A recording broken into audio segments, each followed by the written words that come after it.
The whispering shadows. I've never been afraid of the dark, not until I moved to Oakwood Hollow. There's something wrong with this house. I felt it the moment I stepped through the door 3 weeks ago. That subtle wrongness that prickles at the back of your neck.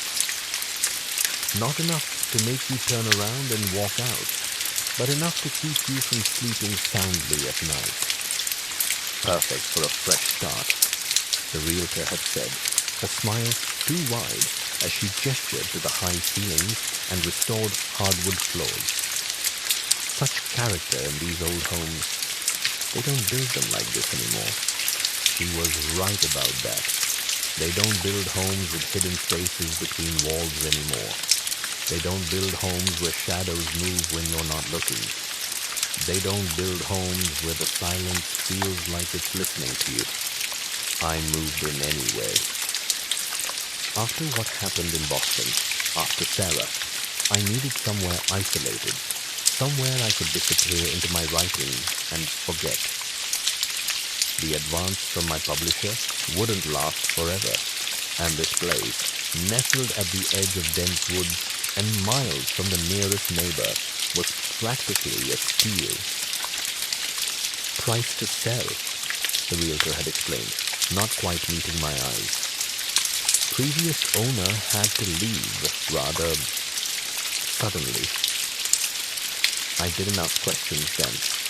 I wish I had. Tonight makes the 7th night in a row.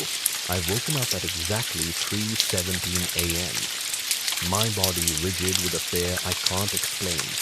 Sheets soaked with sweat despite the chill that permeates the master bedroom. The digital clock on my nightstand is the only source of light, its red numbers casting an eerie glow across unfamiliar walls. 3:17 a.m. Always 3:17. I sit up, running my hands through my damp hair.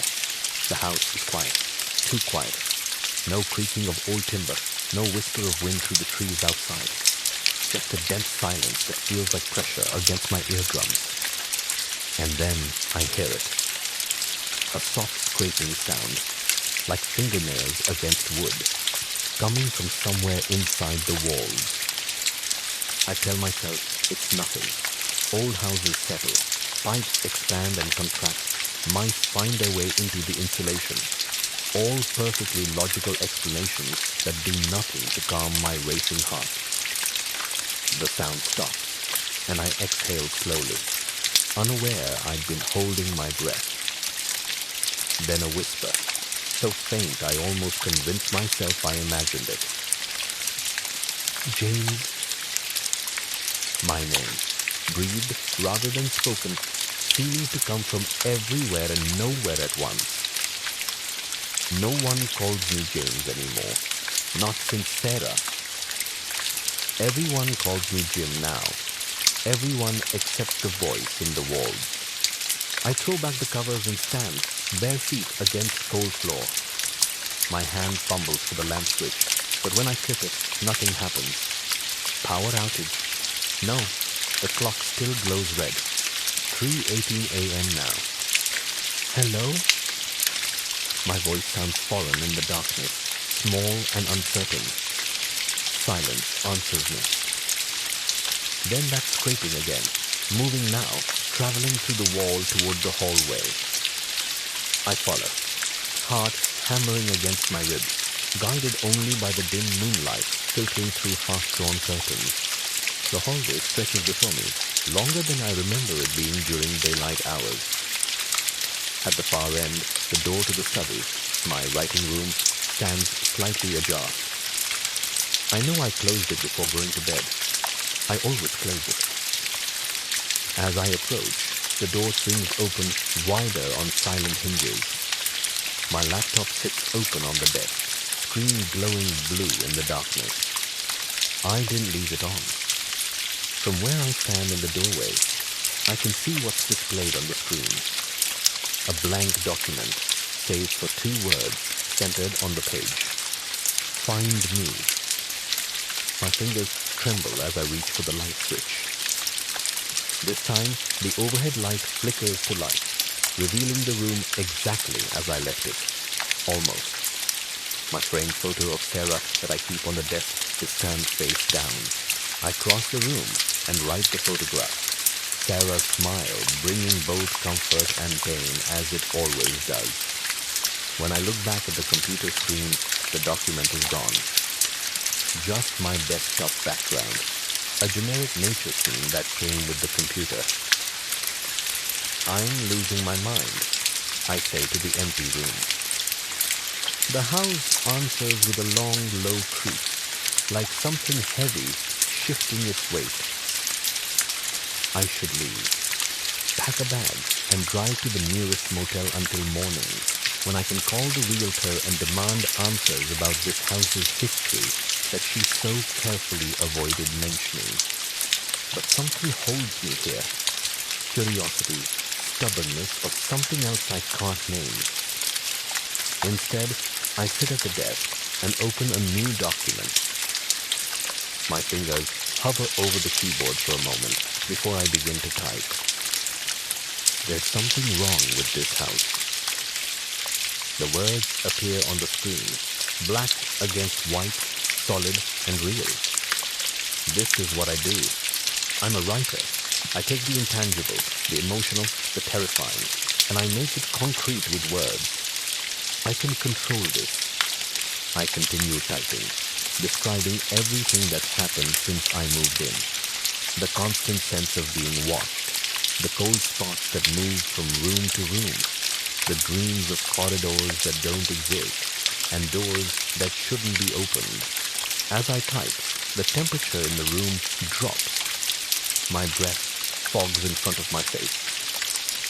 On the wall behind my computer, a shadow stretches, elongating, distorting, though there's nothing in the room that should cast such a shape. I keep writing. I think the house wants something from me. The shadow on the wall twitches, or something in the house wants something. My fingers freeze above the keys as the shadow begins to peel itself from the wall. It doesn't happen all at once. It's more like watching pitch slowly separate from a surface, viscous and reluctant. I can't move, can't breathe, can only watch as the darkness takes form. The shadow hovers at the edge of my vision, not quite human in shape, but something close, something trying to remember what human looks like. What do you want? I whisper, my voice barely audible even to my own ears. The shape doesn't answer, at least not with words. Instead, I feel a pressure in my mind, like someone pressing their thumbs against my temples. Images flash behind my eyes. The basement door that I'd never opened, the key I found taped beneath the kitchen drawer, a section of wall in the living room where the wallpaper pattern doesn't quite line up. The message is clear without words. There's something I need to find. The shadow retreats, melting back into the wall like ink soaking into paper. The room warms immediately, and I gasp, suddenly able to breathe freely again. My hands are shaking so badly, I can barely save the document before closing the laptop. I need to understand what's happening. I need to know what this house is, or what lies inside it with me. Tomorrow, I'll go into town, see what I can learn about the history of Oakwood Hollow and this house. Someone must know something. But tonight I need to look in the basement. The key feels heavy in my pocket as I make my way downstairs, the old wood creaking beneath my feet despite my attempts to move silently. Why am I trying to be quiet in my own house? Because it doesn't feel like mine anymore. Maybe it never was. The basement door is nestled beneath the staircase, a heavy oak slab with an antique lock. I've avoided it until now, telling myself I had no reason to go down there. The truth is, something about that door has repelled me from the beginning. a nameless dread that increases the closer I get to it. Standing before it now, key in hand, that dread has blossomed into full-blown terror. Yet I insert the key anyway, listening to the mechanism's rusty protest as I turn it. The door springs inward, revealing absolute darkness. The smell that rises from below is damp earth, mildew, and something else. Something metallic and organic that makes my stomach turn. I reach inside the doorframe, feeling for a light switch. My fingers brush against the pull cord, and I tug it. A single bare bulb flickers to life at the bottom of the stairs, casting more shadows than light. One step at a time, I descend into the basement of Oakwood Hollow. Each wooden stair groans beneath my weight, the sound echoing in the space below. By the time I reach the bottom, my heart is pounding so hard I can feel it in my throat. The basement is larger than I expected, extending beyond the pool of light cast by the single bulb. Stone walls glisten with moisture, and the earthen floor is hard-packed but uneven. And there are markings on the walls, symbols carved into the stone, reminiscent of something I'd seen in an old book about witchcraft in colonial New England. Circles and lines and shapes that make my eyes hurt if I look at them too directly. In the center of the room sits a wooden chest, ancient and ironbound. I approach it slowly, as if it might suddenly spring to life. The symbols on the walls seem to pulse in my peripheral vision, but when I turn to look at them directly, they're static once more. The chest isn't locked. The rusted hasp lifts easily beneath my fingers, and the lid rises with a groan that sounds almost human. Inside, nestled on a bed of decaying red velvet, is a book. Its cover is made of something that looks like leather, but feels wrong against my skin when I lift it. Too soft, too warm. No title marks its spine or cover, just more of those strange symbols pressed into the material. I should put it back. I should close the chest, walk back upstairs, pack my things, and leave this house forever. Instead, I open the book. The pages are thin, like onion skin, and covered in handwritten text, so small I have to squint to make it out. It's a journal, dating back to 1874. The first entry reads, "I have found a way to speak with them, the shadows between worlds. They offer knowledge and power in exchange for such a small thing. Just a voice, just a story to tell." My blood runs cold as I flip through more pages, the handwriting becoming increasingly erratic, the content more disturbing. The journal's author, a man named Elijah Thorne, had been a writer too, living in this very house. He describes his conversations with entities he called the Whispering Shadows, beings that existed in the spaces between our world and somewhere else. According to Thorne, these entities fed on stories, specifically stories of fear, pain, and darkness. He had made a bargain with them. He would provide these stories in exchange for inspiration that would make him famous. And it had worked. I recognize his name now, Elijah Thorne, author of Gothic horror novels that had been scandalously popular in the late 19th century. Stories so disturbing that they had been banned in several states. Their depictions of madness and supernatural terror considered too realistic, too affecting. The final entry, dated April 17, 1891, chills me to the bone. They are no longer satisfied with the stories I write. They want more. They want real fear, real pain. They want me to bring others here, to this house, this basement. I cannot, will not. I have found another way out of our bargain, though the price is high. By the time anyone reads this, I will be beyond their reach. May God forgive what I've done in the name of art. The journal ends there.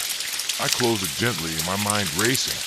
Elijah Thorne had committed suicide, if my memory of literary history serves me correctly. Found hanging in his study, my study, in this very house. A sudden noise from upstairs makes me jump, a door slamming, though there's no draft in the house. I shove the journal into the waistband of my pajama pants, at my lower back, and hurry toward the stairs. The light bulb flickers once, twice, and goes out, plunging the basement into darkness. No, I whisper, freezing in place. Something moves in the darkness. I can't see it, but I can feel it. The displacement of air, the sense of space being occupied where it was empty before. And I can hear it now too. That soft scraping sound, closer than ever. I fumble for my phone, cursing myself for not bringing it. The stairs are only about 10 feet away, but in the absolute darkness, it might as well be a mile. Cautiously, I begin to move forward, hands outstretched. My foot connects with the bottom stair, and relief floods through me. Then something cold brushes against the back of my neck. I bolt up the stairs, taking them two at a time, not caring about the noise I make now. Behind me, something follows. I can hear it, a slithering, rushing sound that's gaining on me. I burst through the basement door into the hallway, slamming it shut behind me. For a moment, there's silence. Then a heavy impact from the other side of the door makes it shudder in its frame. I back away, the journal pressing uncomfortably against my spine. Whatever I've disturbed in the basement, it wants out. It wants the journal, or it wants me. I flee to my bedroom, locking the door behind me. A futile gesture, I know, against something that can move through walls. Still, the thin barrier gives me a moment to think. The journal. I need to understand what's happening, and the answers are in Thorne's journal. I retrieve it from my waistband and sit on the edge of the bed, flipping through the pages more carefully now. Between accounts of his dealings with the shadows, Thorne had included research, old folklore, occult references, historical accounts of similar entities. According to one passage, the shadows couldn't create on their own. They needed human minds to generate the stories, the emotions, the fears they fed upon. In return, they offered inspiration, ideas that seemed to come from nowhere, vivid imagery, plots and characters that sprang fully formed into the mind. Ideas like the ones that had fueled my last 3 novels, each darker and more disturbing than the last, each written with an ease that had amazed me, as if the words were being poured directly into my brain. Each begun shortly after Sarah's death, when my grief and guilt had been at their peak. I closed the journal, a cold certainty settling over me. The shadows had been feeding on my pain, my guilt, my fear. And in return, they'd been giving me stories. Now they wanted more, just as they had from Thorne. A soft tapping at my bedroom window draws my attention.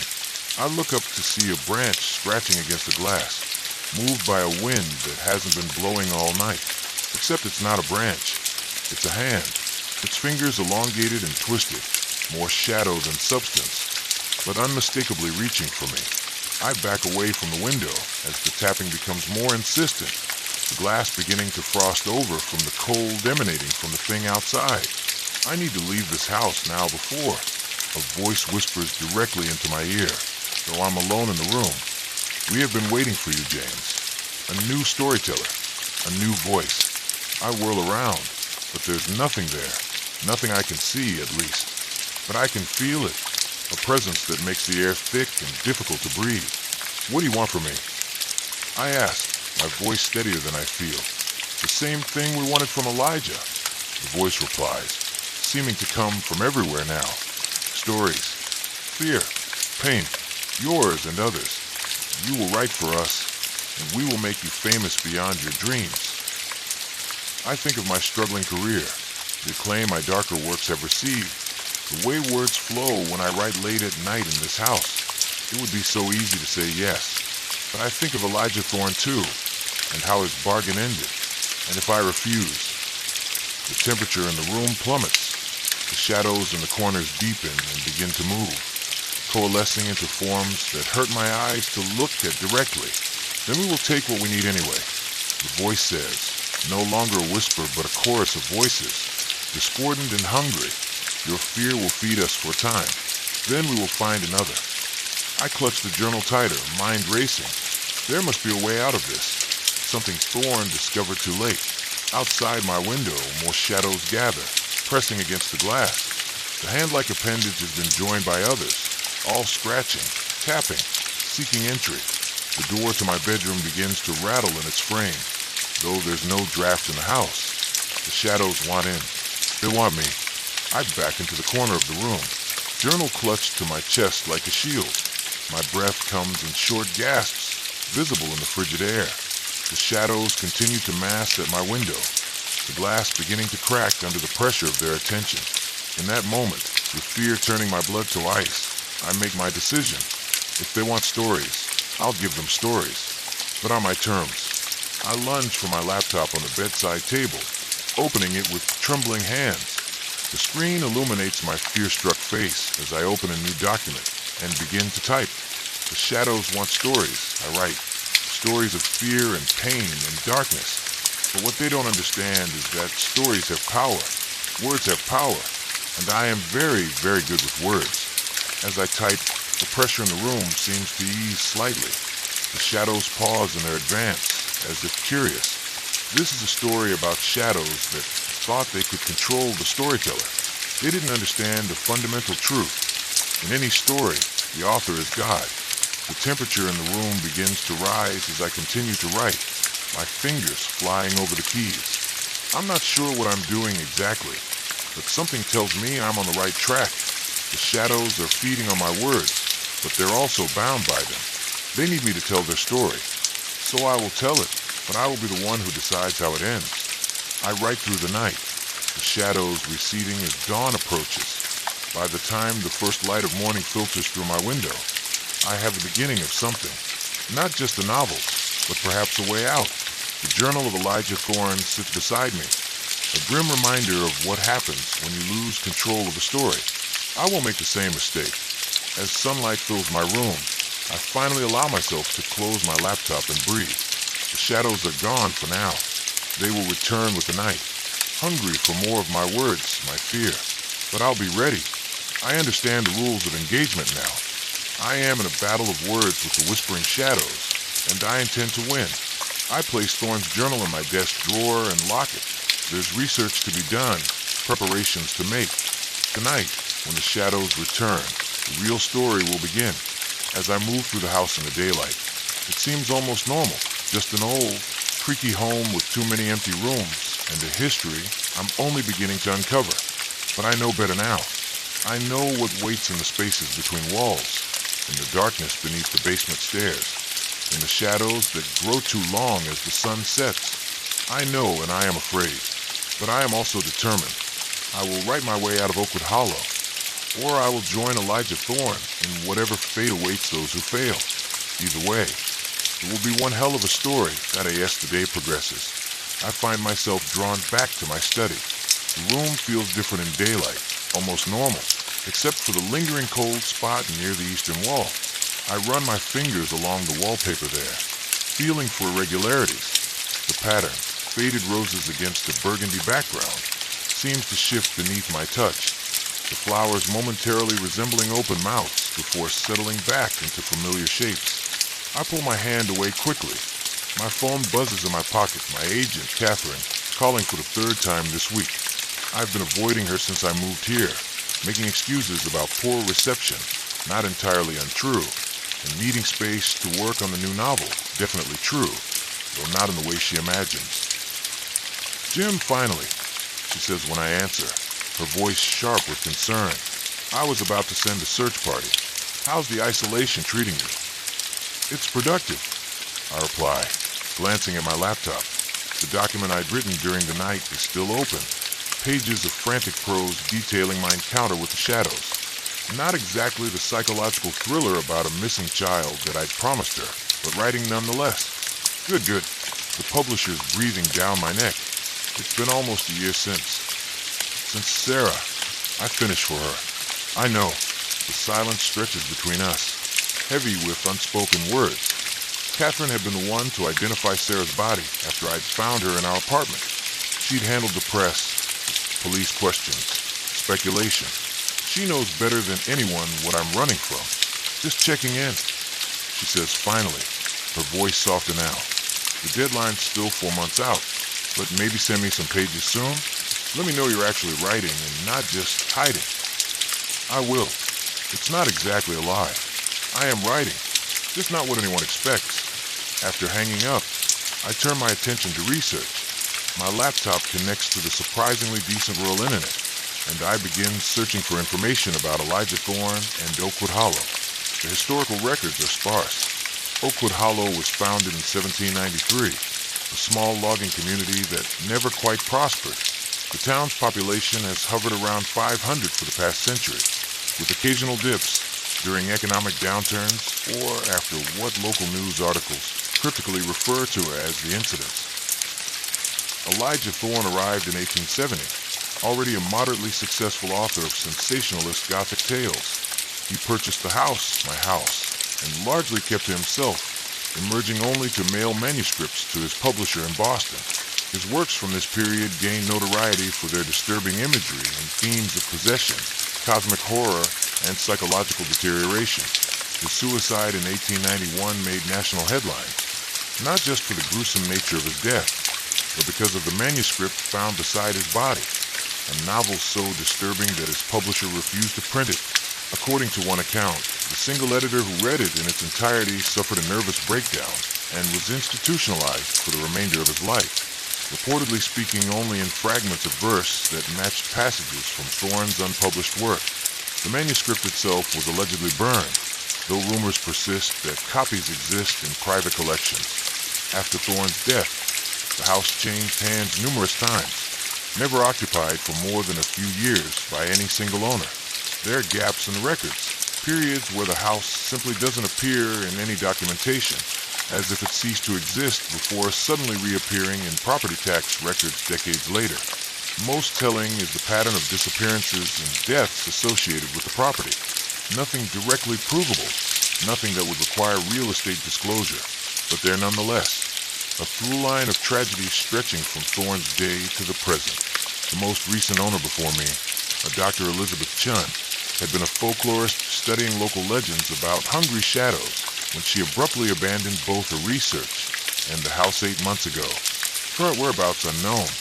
By late afternoon, my eyes are strained from reading screen after screen of historical documents and newspaper archives. Outside, the sun hangs low in the sky, the shadows of trees stretching toward the house like grasping fingers. Soon it will be night again. I stand and stretch, my back cracking after hours, hunched over my laptop. My stomach growls, reminding me I haven't eaten all day. In the kitchen, I rummage through nearly empty cabinets. I need to make a grocery run soon, and settle for a peanut butter sandwich and instant coffee. As I wait for the kettle to boil, I notice something on the refrigerator that I hadn't before. A small, yellow post-it note in handwriting that isn't mine. Feed us. My blood runs cold. I snatch the note, crumpling it in my fist. It hadn't been there this morning. I'm certain of it. The kettle whistles, making me jump. Outside, the last rays of sunlight disappear below the horizon. Night is falling. I abandon my meager meal and hurry back to the study, slamming and locking the door behind me. My laptop beckons. The shadows will come for their stories, and I need to be ready. But first, I need to understand more about what I'm facing. I retrieve Thorne's journal from the desk drawer, settling into my chair as I begin to read more carefully through his accounts. According to Thorne, the whispering shadows weren't demons or ghosts in the traditional sense, but entities that existed in the spaces between realities, the literary equivalent of quantum particles, popping in and out of existence, feeding on the energy of human creativity and fear. They were drawn to storytellers, writers, poets, bards, those who could translate the abstract into concrete form through words. In exchange for sustenance, they offered inspiration, ideas that would make a creator famous, notorious, remembered. They cannot create. Thorne had written. They can only consume and reflect, like mirrors distorted by hunger. Later entries detail his attempts to control the shadows, to set boundaries on what they could take from him. Rituals and wards, most involving written words of protection or limitation. Some seemed to work temporarily, but the shadows always found ways around them, growing more demanding with each passing year. The price rises, reads an entry from 1889. Now they want more than just the fears I imagined. They want real fear from real souls. They whisper such terrible suggestions. When I might go to the maid, to the boy who delivers groceries. How their terror would feed both the shadows and my art. The final pages detail Thorne's growing desperation as he sought a way to break the pact he'd made. culminating in his discovery of what he believed was an escape, a ritual that would bind the shadows permanently to the house, preventing them from following him if he fled. But there's a smudged, tear-stained passage that gives me pause. The binding requires blood, a life. The shadows must be fed one final time, given a vessel through which to experience the mortal world directly.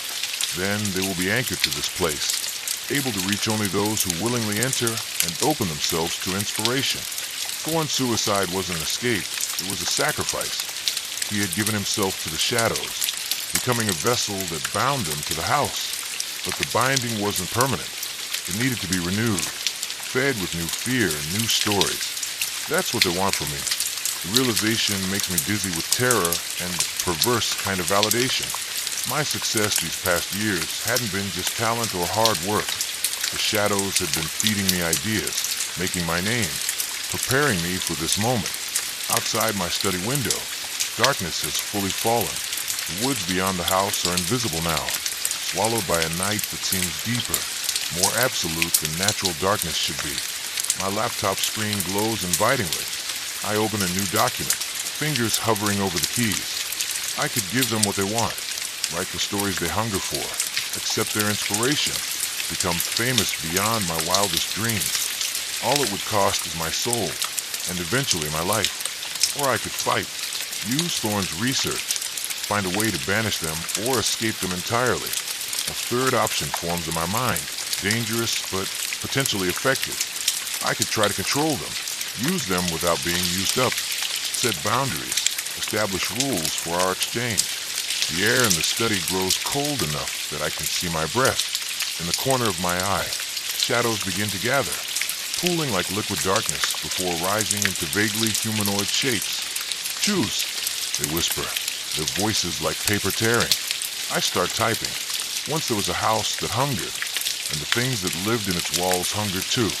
But they did not understand the nature of the man who came to live there, a man who had already lost everything, who had nothing left to fear but the emptiness inside himself. The shadows pause in their advance, listening. I continue. This is a story about negotiation, about setting terms. The shadows can have their stories, but they must agree to my conditions. The darkness ripples, as if considering my words. Then a voice, clearer than before, speaks directly into my mind. What terms do you propose, storyteller? I swallow hard, my throat dry with fear, but I keep typing, speaking the words aloud as they appear on the screen. I will write for you. I will create stories of fear and dread that will feed you well. In exchange, you will grant me inspiration, clarity of thought, and the words to express what I see. But you will not harm me. You will not force my hand or direct my actions toward others. You will not follow me beyond these walls. And when I choose to leave, you will let me go, unharmed and whole. The temperature drops further. Frost forms on the inside of the window glass. The shadows contract and expand, communicating in some alien way I cannot comprehend. Finally, they respond. The bargain is insufficient. We require more. I steel myself.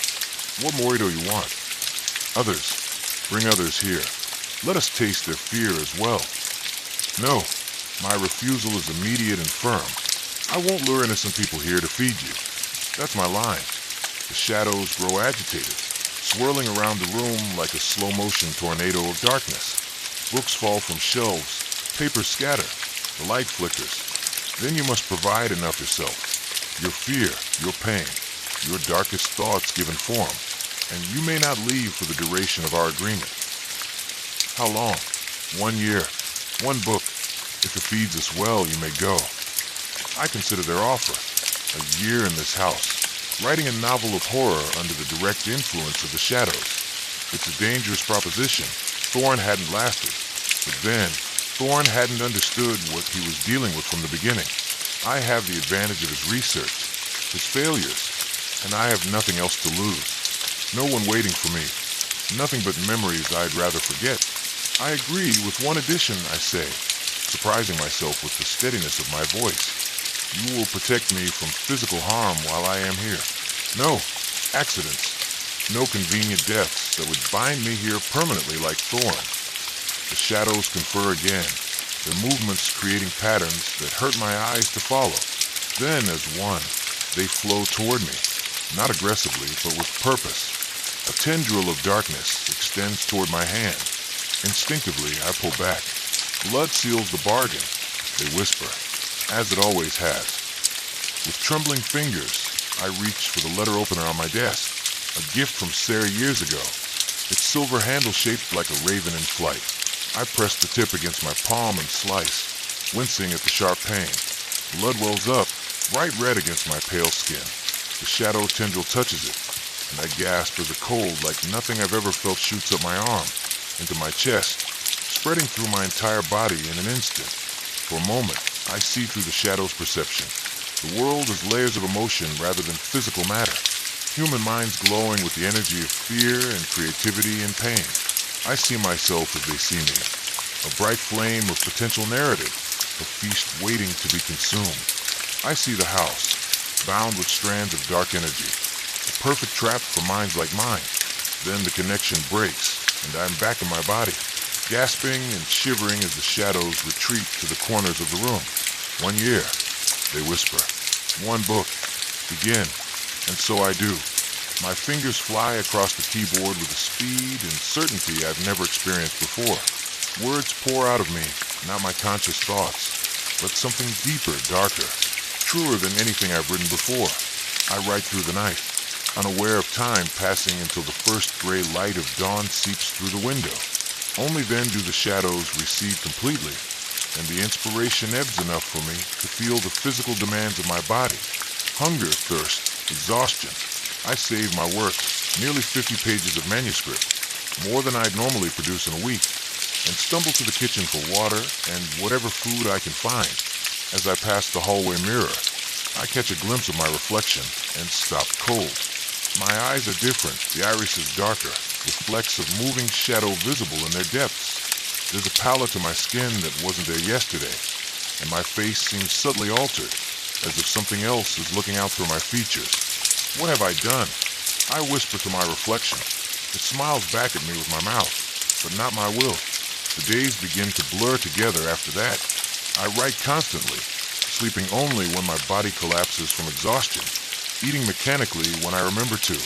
The novel grows, a dark and twisted narrative about a man who discovers he can trap people's souls in works of art, feeding off their essence to extend his own life and creative powers. It's brilliant work, the best I've ever produced, and utterly horrifying in its implications. Sometimes I'm not sure where the ideas come from, whether they're mine or planted by the shadows. Often, I'll write passages and have no memory of the words when I read them back later. The shadows are with me always now, even during daylight hours. They've become almost companionable in their constant presence, whispering suggestions, showing me visions of scenes to write. They seem pleased with our arrangement, and the house responds to their satisfaction. The lights work consistently now. The hot water runs for as long as I need it. The creaking and tapping in the walls has ceased, but there are costs I hadn't anticipated. I dream of Sarah every night now, not memories, but new scenarios where she's alive, searching for me in danger. I wake from these dreams with my face wet with tears and my throat raw from screaming her name. And there are gaps in my days, hours I can't account for, when I seem to have been working but have no memory of it. Once, I found myself standing in the basement, staring at the stone wall where the symbols are carved, my fingertips bloody from tracing their outlines. After 2 weeks, Catherine calls again. I answer without thinking, still half in the world of my novel. "Jim, are you there?" Her voice seems to come from a great distance. "I'm here." My own voice sounds strange to my ears, rougher from disuse. "How's it going? Any pages for me yet?" I look at my laptop screen, open to page 247 of my manuscript. I'm writing. I tell her, it's different from what we discussed. Different how? I can hear the wariness in her tone. After Sarah, after my breakdown, Catherine has learned to be cautious with me. Darker, more personal. I struggle to explain without sounding insane. I think it could be the best thing I've ever written. "That's great, Jim." She sounds genuinely pleased. "Can you send me the first 2 chapters? The publisher's willing to extend the deadline. but they need to see something soon. I hesitate, staring at the words on my screen. Can I show this to anyone else? Should I? She won't understand. A voice whispers near my ear. She'll try to stop you. Change it. Dilute it. I need more time, I tell Catherine. It's not ready yet. Jim, 1 more month. Please, Cat. Trust me on this. She sighs, a sound full of concern and frustration. 1 month. Then I need pages, or the publisher will pull the contract. And Jim, maybe get out of that house for a bit. You sound off. I laugh. The sound hollow even to my own ears. I'm fine. Just deep in work. After we hang up, I stare at my phone for a long moment, then do something I've been avoiding. I search for information about Sarah's death. The articles appear immediately. Her name still generates results, even a year later. Promising young artist found dead. Boyfriend discovers body. Questions remain. The headlines make me sick. There are photos. Sarah at her last gallery opening, smiling at the camera, her dark hair pulled back to reveal the graceful line of her neck. The entrance to our Boston apartment building, cordoned off with police tape. Me, wild-eyed and disheveled, being escorted from the scene. I hadn't killed her. The police had eventually ruled her death as a suicide, though many still had their doubts. Sarah had been found in her studio, surrounded by her unfinished paintings, her wrists cut with the same knife she used to score texture into her canvases. The note she'd left was addressed to me. I can't keep them out anymore, James. They're in the colors now, in the shapes. I see them when I close my eyes. I'm sorry. No one but me understood what she'd meant. I'd seen her paintings change in the months before her death, becoming darker, filled with shapes that seemed to move when you weren't looking directly at them. Shadows that didn't belong, just like the ones that now keep me company. The realization hits me with the force of a physical blow. The shadows had been with Sarah first, had fed on her creativity. Her fear pushed her to the breaking point, and I had never noticed, too absorbed in my own work, my own struggles with writer's block, to see what was happening to her. Is that what this is about? I asked the empty room, knowing they're listening. You couldn't have her, so you took me instead? The shadows don't answer directly, but the temperature drops, and the lights dim momentarily. On my laptop screen, a new line appears. Though my hands aren't on the keyboard, she wasn't strong enough. You are. Together, we will create something magnificent. Rage floods through me, at the shadows, at myself, at the unfairness of Sarah's death. I slam the laptop closed and stand, suddenly desperate to get out of the house, away from the constant presence of the shadows. I grab my car keys and head for the front door, only to find it won't open. The knob turns, but the door itself seems fused to the frame. I try the back door off the kitchen with the same result. Even the windows, when I try to open them, resist all efforts. 1 year. The shadows remind me. Their voices soft but implacable. 1 book. That was our bargain. You said you wouldn't harm me. I argue, panic rising in my throat. Containment is not harm. You agreed to stay. I need air. Just for a moment. Please. After a tense silence, the front door swings open. Cool evening air rushes in, and I step onto the porch, gulping in deep breaths of freedom. But I can feel them still, tethered to me by our blood bargain, watching through my eyes as I walk to the edge of the property. When I try to step beyond the boundary marked by an ancient stone wall, an invisible force holds me back, like walking into a sheet of rubber that stretches, but will not break. I am a prisoner, bound to Oakwood Hollow by my own agreement. Night falls as I sit on the porch steps, watching the stars appear one by one above the trees. For the first time since moving here, I feel almost at peace, despite my growing understanding of my situation. The shadows are more distant outside, their whispers fainter. I think about Sarah, about what I might have done differently if I'd known what was happening to her. Would I have recognized the signs? Would I have been able to save her? Or would I have been drawn into the shadow's influence alongside her? Both of us consumed by their hunger for our creativity and fear? The questions have no answers, but asking them helps me remember who I am, who I was before coming to this house, the man Sarah had loved, The writer who once found inspiration in beauty as well as darkness. As the night deepens, I make a decision. I will continue to write the novel, fulfilling my bargain with the shadows. But I will not surrender my will or my humanity in the process. I will remain aware, vigilant against their more subtle influences. And I will look for a way out, not an escape from our agreement, but a resolution that doesn't end with my death or my soul consumed. When I finally return to the house, the shadows are waiting, more agitated than before. They swirl around me as I make my way back to the study, their whispers urgent and displeased. You considered breaking our pact, they accuse. I considered my options, to correct them, feeling stronger for having had time to think clearly. But I'll honor our agreement. 1 year, 1 book, then I go free. I open my laptop again, rereading what I've written so far. It's magnificent and terrible, a descent into madness chronicled with unflinching precision. But it's not complete. The shadows have been guiding me toward a conclusion that would mirror Thorn's end, a final sacrifice, a merging of creator and creation. That's not the ending I intend to write. Instead, I begin a new chapter, taking the narrative in a direction the shadows haven't suggested. One where the protagonist recognizes the nature of the entities feeding on his creativity and finds a way to satisfy their hunger while preserving his own soul. A negotiation rather than a surrender. The shadows grow restless as I write, the temperature in the room fluctuating wildly. Objects move in my peripheral vision. The house itself seems to protest, creaking and settling with sounds like distant screams. Still, I continue writing, pushing through their attempts at distraction. For the first time since our bargain began, I feel like myself again. James Harlow, author, a man with agency and purpose beyond being a vessel for the shadow's hunger. As dawn approaches, bringing with it temporary relief from the shadow's more overt presence, I save my work and close my laptop. I've written another 40 pages, a substantial deviation from the path the shadows had been pushing me down. I expect resistance when I finally sleep, nightmares or worse. Instead, I dream of Sarah, not the false scenarios the shadows had been feeding me, but a true memory.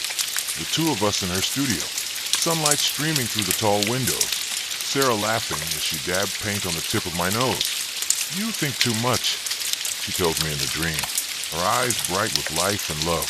"Sometimes you need to feel your way through the darkness." I wake with tears on my face, but a clarity I haven't felt since before her death. Sarah had faced the shadows too, had felt them creeping into her art, her mind. She'd chosen to escape the only way she knew how. But I have advantages she didn't. Thorn's journal, my own understanding of narrative and structure, and now, a growing comprehension of what the shadows truly are. They aren't demons or ghosts or supernatural entities in the traditional sense. There's something more fundamental, living stories, narrative parasites that feed on human creativity and fear because they cannot generate their own. And like all parasites, they need their host alive and producing to survive. With this realization comes the beginning of a plan, not an escape. I've made my bargain, and I'll honor it, but a recalibration of power. The shadows need me more than I need them. Without my willingness to write, to create, they'll starve. I spend the next week testing boundaries, observing how the shadows respond to different types of writing. When I create scenes of pure terror, they grow stronger, more present, their whispers more coherent. When I write passages of beauty or joy, they recede, agitated but unable to interfere directly with the act of creation itself. They've granted me inspiration and the words to express it. That was our bargain. They cannot renege without breaking the pact entirely. And so I write a narrative that satisfies their hunger for fear while weaving in threads of hope, of transcendence, of human connection that persists even in the darkest circumstances. It's a delicate balance, and there are consequences. The gaps in my days return, hours where I seem to black out, only to waken in strange situations, standing before the basement symbols with a knife in my hand, sitting in Sarah's old chair by the window, having apparently been staring into the darkness for hours, finding myself in the bathtub, fully clothed, water ice cold. My dreams become more vivid, often indistinguishable from reality. Sometimes I'm not sure if I'm awake or asleep. if the house around me is solid or a construction of my increasingly fragmented mind, the novel grows despite, or perhaps because of this disintegration of normalcy. It becomes more than a book, more than a story. It becomes a map of my journey through Oakwood Hollow, a chronicle of my dance with the shadows, a testament to what remains of my humanity as the year progresses. By the 6th month, I've lost 20 pounds, my clothes hanging loose on a frame that seems increasingly insubstantial. My reflection shows a gaunt face with eyes too large, too bright, too aware of things that should remain unseen. My hair has grown long and wild, streaked with gray that wasn't there when I arrived. Catherine calls weekly now, her concern evident even through the static that increasingly disrupts our conversation. I assure her I'm fine. The book is progressing. I just need more time. Sometimes I'm not sure she can hear me at all. The connection between Oakwood Hollow and the outside world growing more tenuous as the shadows hold on me strengthens. Yet the novel is nearly complete. Over 700 pages of manuscript, a dark masterpiece unlike anything I've written before. The shadows are pleased with much of it, though they continue to resist the direction I'm taking the ending, away from sacrifice and toward transformation. One night, as I work on the final chapters, a particularly aggressive shadow breaks from the mass in the corner and slithers across my desk, leaving frost in its wake. It rises before me, taking on a vaguely human shape with depths where I should be. We hunger, it says, its voice like stone grinding against stone. You write too slowly. We need more fear, more pain. You will get what I agreed to provide. I tell it, forcing my voice to remain steady. One book. My best work. That was our bargain. Not enough. It insists, growing larger, looming over me. We need more. Fresh fear. New pain. Then our agreement is void. I say, my hand moving to the drawer where I keep Thorne's journal, and the silver letter opener that sealed our pact with blood. The shadow hesitates, then recedes slightly. What do you propose? A new arrangement. I will finish this book my way with my ending. In exchange, you will allow me visitors. Yes, the shadow hisses eagerly. Fresh minds to taste. One visitor, I clarify. My agent, Catherine. She needs to see the manuscript, prepare it for publication.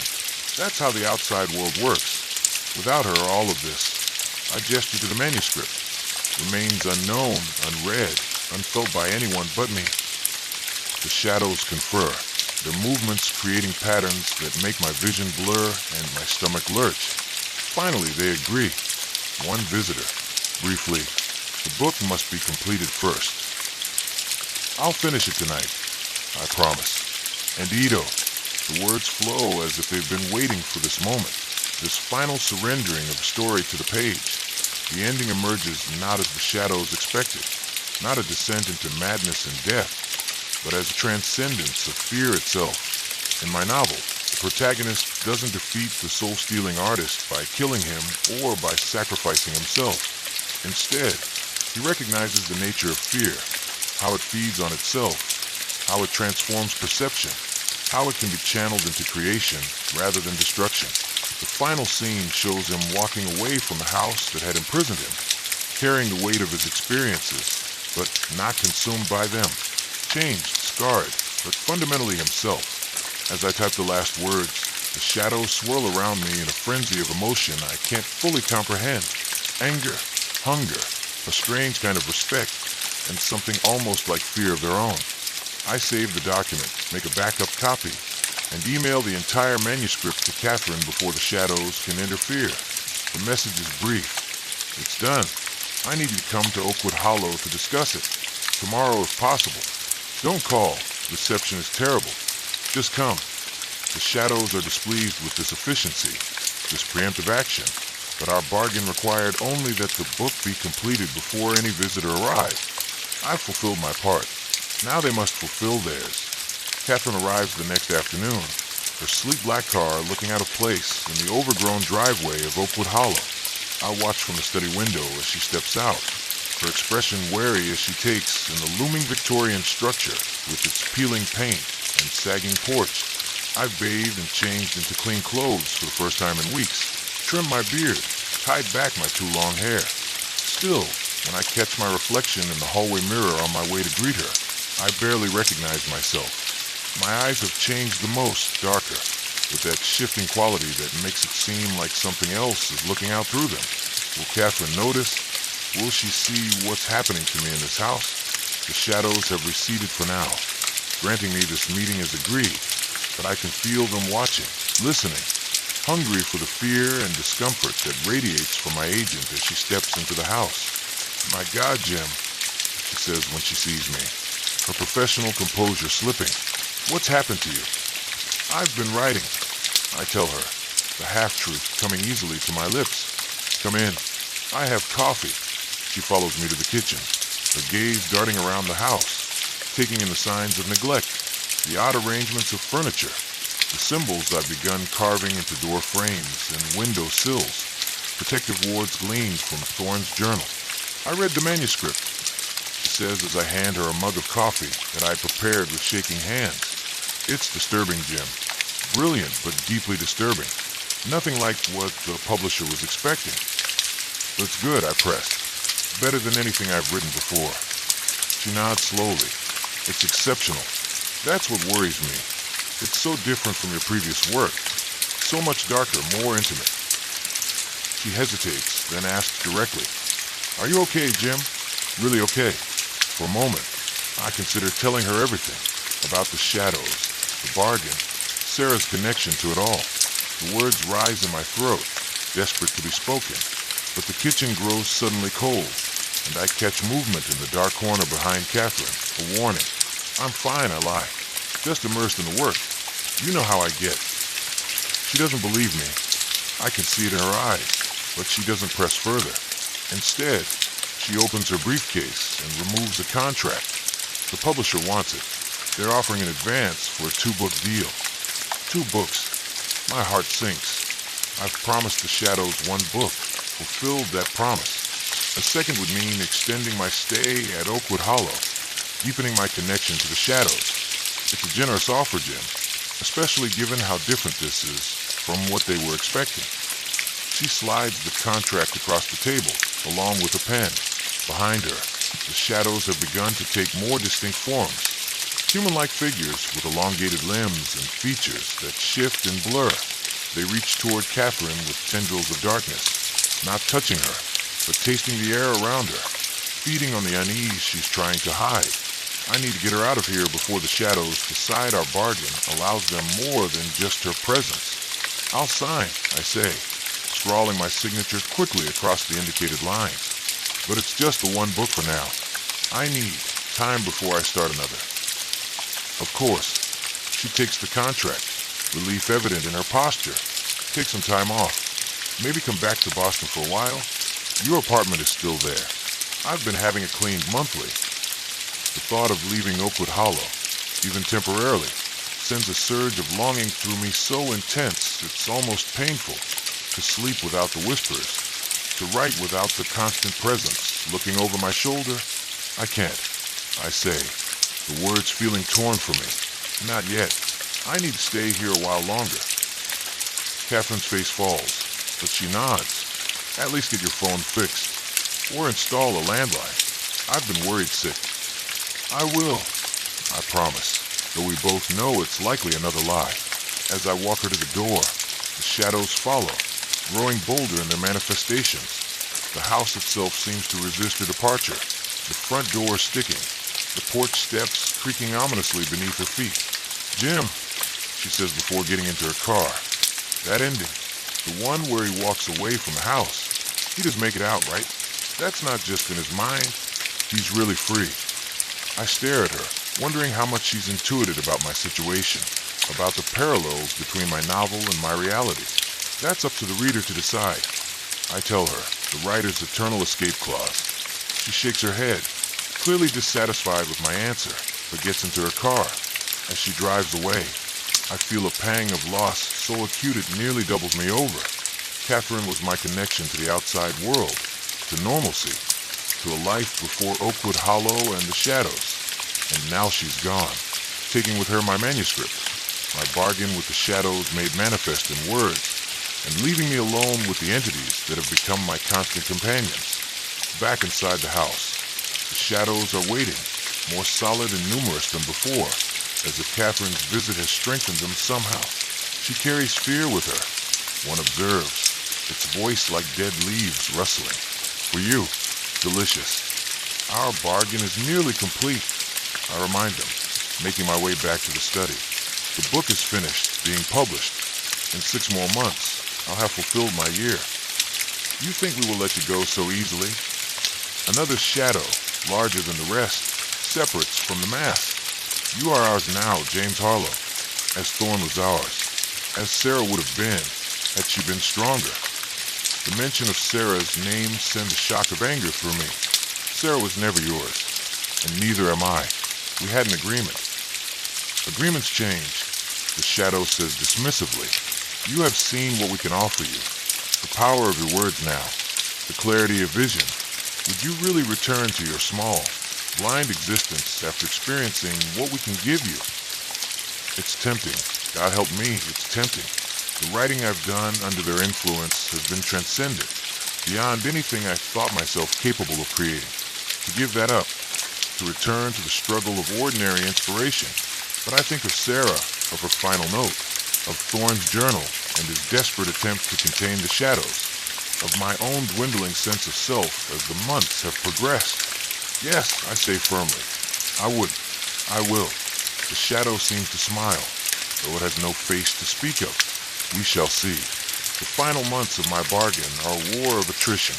The shadows, realizing I intend to hold them to our original agreement, become more aggressive in their attempts to change my mind. They show me visions of the fame my novel will bring, the acclaim. The hungry readers desperate for more of what only I can give them. When that fails to sway me, they turn to darker tactics. My nightmares intensify. Vivid scenes of Sarah's death that I never witnessed in reality, but now see in excruciating detail, night after night. The gaps in my days grow longer, more frequent. I find evidence of activities I have no memory of, pages of writing in my handwriting, but not my style. Strange. Disturbing sketches of shadowy figures surrounding a central human form, voice recordings on my phone of one-sided conversations with Sarah, in my voice but with inflections and phrases I never used. The house itself becomes more hostile, doors slam without warning, objects move or disappear entirely, the temperature fluctuates wildly, pipes bang in the walls, lights flicker or blow out completely. The protective symbols I've carved seem to slow these manifestations, but not stop them entirely. Through it all, I count the days, marking them off on a calendar I keep hidden in Thorn's journal. My only connection to the outside world is Catherine's weekly calls, which I now answer faithfully, though I tell her little of what's truly happening. My novel, our novel, The Shadows and Mine, is in the final stages of publication, with early reviews calling it a disturbing masterpiece and a new benchmark in psychological horror. I should feel proud, vindicated. Instead, I feel only a growing dread as the end of my year approaches. Will the shadows honor our bargain? Or will they find some way to keep me here? To continue feeding off my creativity and fear? In the final week, the attacks intensify. I wake one night to find myself sleepwalking to the basement, a knife in my hand, the shadows urging me toward stone wall where the binding symbols are carved. Only my desperate resistance prevents me from adding. I linger in the diner until noon, nursing cups of coffee that grow cold as I stare out at the snow-covered landscape. The waitress, her name tag reads Donna, stops asking if I want refills after the third time I fail to respond to her questions. Instead, she just leaves the pot on my table with a concerned glance that I pretend not to notice. I should feel relieved, triumphant. I escaped Oakwood Hollow with my life, my sanity, and my sense of self. More than Elijah Thorne managed, more than Sarah. Yet what predominates is a sense of hollowness, as if the shadows took something vital when our connection was severed. My phone vibrates on the table. Catherine again. I've ignored 3 of her calls this morning, but this time I pick up. You vanished, she says without preamble. The neighbor who plows your driveway called me. Said your car was gone, but you hadn't asked him to clear the drive. He was worried. I needed to leave, I tell her, my voice sounding strange to my own ears, flatter, less resonant. The book was finished. It was time. Where are you now? Her tone softens. Do you need me to come get you? I glance out the window at my snow-covered car, a thin layer of ice forming on the windshield as the temperature drops again. I don't know where I'm going yet. Come back to Boston, she urges. Your apartment is still there. And Jim, people are talking about the book. Everyone's talking about it. The publisher wants to schedule interviews, appearances. It's going to be big. The thought of returning to Boston, to the apartment where Sarah died, to the literary world that now hungers for the fruit of my year with the shadows, makes my skin crawl. But where else can I go? I'll think about it, I tell her, then end the call before she can press further. Outside, the brief sunlight has surrendered to heavy clouds once more. Night will fall early, and I need to find somewhere to sleep, somewhere with bright lights and no shadows. I pay my bill, leaving Donna a tip large enough to make up for my strange behavior, and head out to my car.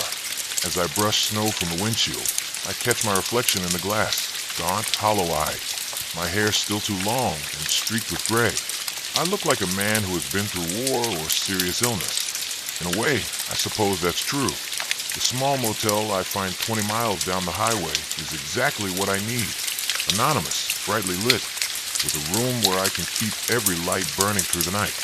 I check in under a false name, pay cash, and sequester myself in a room that smells of industrial cleaner and cigarettes poorly masked by air freshener. I should sleep. I've barely closed my eyes in the past week, but each time I start to drift off, I jerk awake, certain I've heard whispering from the corners of the room. It's just paranoia, I tell myself. Hypervigilance after months of genuine threat. The shadows can't follow me here.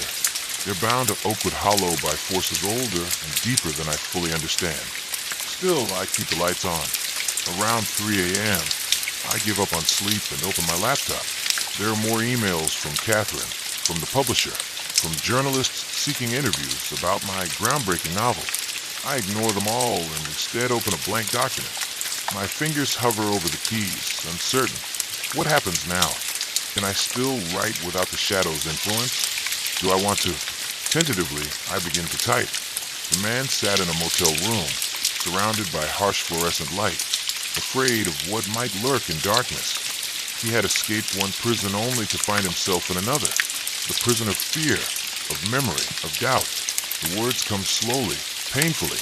Nothing like the fluid rush of creation I experienced under the shadow's influence. But they come, my own words, my own thoughts, clumsy and human and real.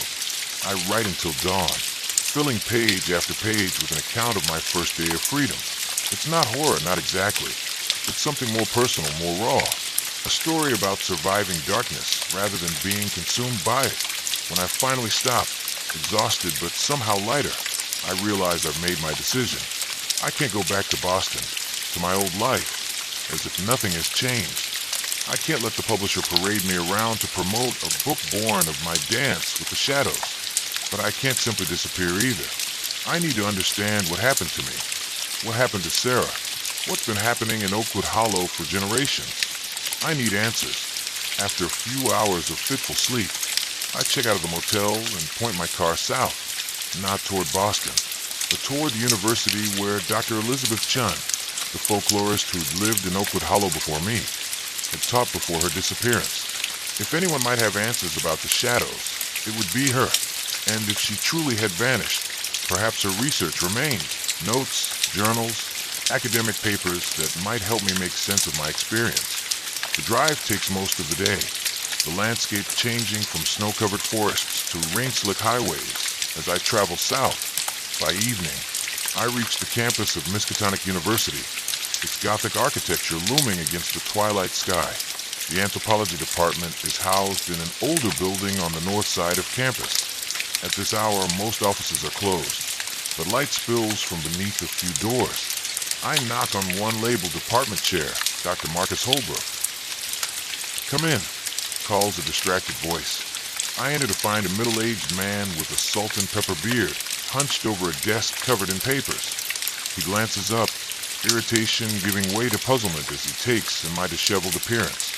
"Can I help you?" he asks, removing his reading glasses. "I'm looking for information about Dr. Elizabeth Chun." I say, my voice rougher than I intend. "I understand she was on your faculty." Something shudders in his expression. Dr. Chun is on extended sabbatical. "If you're a student of hers, I'm afraid." "I'm not a student," I interrupt. "I'm living in her house, or was until yesterday." This gets his full attention. He sets down his glasses and studies me more carefully. "You're the writer, the one who bought the Oakwood Hollow property." "James Harlow," I confirm, extending my hand. He hesitates before shaking it briefly. "Dr. Chun left quite abruptly," he says, his tone neutral but his eyes watchful. "Family emergency," she said. "Asked for a year's leave. That was 8 months ago." "Did she leave any of her research behind?" "Notes on local folklore, specifically about entities that might inhabit old houses? Shadow creatures."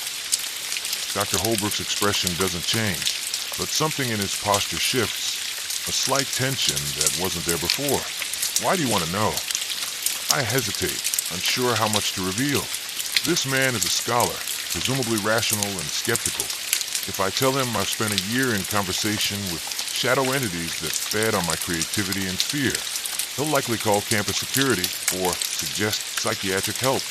"I'm researching for a new book," I say instead, the lie coming smoothly. "The house has an interesting history. I found references to Dr. Chen's work and thought it might provide valuable background." He doesn't believe me. I can see it in his eyes, but he plays along. Her office is still as she left it. University policy. We hold spaces for faculty on leave. He stands, retrieving a ring of keys from his desk drawer. "I can give you 30 minutes. For research purposes only." I follow him down a dimly lit corridor to a door marked with Dr. Chen's name. As he unlocks it, he gives me a sidelong glance. "You look unwell, Mr. Harlow. Are you sleeping?" "Not really," I admit. He nods as if this confirms something. 30 minutes, he repeats, pushing the door open. "I'll be in my office if you need anything." Dr. Chen's office is small but meticulously organized. Bookshelves line the walls, filled with texts on folklore, anthropology, and what appears to be occult history. Her desk holds a computer, neatly stacked papers, and framed photos of what I assume is her family. I begin with the file cabinet, quickly locating folders labeled Oakwood Hollow Research. Inside are interview transcripts with local residents, historical documents about the town's founding, and detailed notes on recurring phenomena reported in certain properties, mine prominently among them. Chun had been methodical in her research. She traced the history of my house back to its construction in 1868, documenting each owner and any unusual occurrences associated with their tenure. Elijah Thorne featured prominently, of course, but there were others, artists, writers, musicians, all creative individuals who had experienced remarkable bursts of productivity while living in the house, followed by tragedy, madness, or mysterious disappearance. But it's her personal journal that provides the most valuable insights. Hidden beneath a false bottom in her desk drawer, which I discovered by accident, looking for more files. The journal chronicles her own experiences with what she called the narrative parasites. They're not supernatural in the traditional sense. She'd written, they exist in a liminal space between consciousness and subconsciousness, between reality and fiction. They feed on creative energy, specifically the emotional resonance of fear, grief, pain, and in return, they provide inspiration that feels like divine revelation. The perfect symbiotic relationship, except that they consume their hosts over time, hollowing them out until nothing remains but the creative output itself. Her descriptions match my experience exactly. The whispers, the gradual loss of time, the feeling of something else looking out through her eyes. But Chun had approached it with scientific detachment, at least initially. She conducted experiments, testing the shadows' limits, documenting their abilities and weaknesses. They're bound in narrative structure. One entry reads, they understand story on a fundamental level because they exist within it. This gives them power, but it's also a limitation. They must follow certain rules, certain patterns. If one can recognize the story they're trying to tell, one can potentially change the ending. The final entries become increasingly fragmented, the handwriting deteriorating. Chen had begun to lose herself to the shadows, just as I had, but unlike me, she found another way out. The binding is in blood, as all the accounts suggest, but it doesn't require death. There's another way, transference. If the shadows can be convinced to accept a new host, the current one can be freed. I've found someone suitable, a writer struggling with grief, susceptible to their influence. I've made the arrangements. The house will be sold, the shadows will feed, and I will be free. My hands shake as I read these words. Chen hadn't fled in fear. She deliberately lured me to Oakwood Hollow, set me up as a sacrifice to the shadows, so she could escape their influence. Me, specifically me. The last page contains a hastily scrawled address in what looks like Florida, along with a note. If you're reading this, you've either broken free or the shadows have consumed you entirely. In the former case, find me. In the latter, may whatever remains of your soul forgive me. I sit back, stunned by the revelation. Chen had known exactly what she was doing when she put the house on the market, had known I would be drawn to it. With my history of grief over Sarah, my struggling writer's career, my vulnerability to exactly the kind of inspiration the shadows offered, I should feel betrayed, angry. Instead, I feel a cold sense of purpose forming. Chen found a way out, not through resistance as I had attempted, but through manipulation of the shadows themselves. She would have answers I still needed. I photograph each page of her journal with my phone, then return it to its hiding place. The rest of her research I leave untouched. Best not to alert Dr. Holbrook to the true nature of my interest. When I emerge from the office, precisely 30 minutes after entering, Holbrook is waiting in the hallway. "Find what you needed?" he asks, his tone casual but his gaze sharp. Some useful background, I say with a shrug. "Thank you for your help." He locks the office door, then turns to face me directly. "Mr. Harlow, I don't know what happened to you in that house, but I recognize the signs. Dr. Chen looked much as you do now, in the weeks before she left." I say nothing, waiting. Whatever she was researching, whatever she experienced, it changed her, not for the better. He hesitates, then adds, "There are things in this world that don't fit neatly into academic categories. Things better left unstudied, perhaps." "You believe in them," I realize aloud. "The shadows, the entities in the house." His expression tightens. "I believe that Elizabeth was a brilliant scholar who encountered something she couldn't rationalize, couldn't categorize, and it broke her somehow. He meets my eyes directly, just as something has marked you, Mr. Harlow." I could tell him the truth, share my experiences, compare notes with someone who might actually believe me, but something holds me back, caution, perhaps, or the lingering influence of the shadows, teaching me to keep their secrets. "Thank you again for your time," I say instead, turning to leave. "Mr. Harlow," he calls after me. When I look back, his face is grave. "If you find her, if you speak to Elizabeth, tell her she's still welcome here. Some of us would just like to know she's safe." I nod once, then walk away, Chen's address burning a hole in my pocket, and a new determination forming in my mind. I will find her. I will get answers. And perhaps, together, we can understand what the shadows truly are, and how to ensure they never claim another victim like Sarah, like Thorne, like the countless others who have fallen prey to the whispering shadows of Oakwood Hollow. The drive to Florida takes 3 days, partly because of winter weather in the northern states, partly because I find myself unwilling or unable to drive after dark. Sundown brings a creeping dread I can't shake, a certainty that if I glance in my rearview mirror, I'll see familiar shapes gathering in the backseat of my car. I sleep in motels with the lights on, the television playing constantly to fill the silence where whispers might intrude. Each night I write not fiction now, but a detailed account of everything I experienced at Oakwood Hollow, everything I've learned from Chen's research. The writing is therapeutic, a way of processing the trauma, of asserting control over the narrative. Because that's what it all comes down to, isn't it? Narrative. Story. The shadows feed on it, exist within it, are bound by its rules. Understanding this is my best defense against them, even though I'm miles from Oakwood Hollow and supposedly beyond their reach. By the time I reach the coastal town in Florida, where Chen has supposedly taken refuge, I've filled 2 notebooks with my writings and slept perhaps 10 hours total.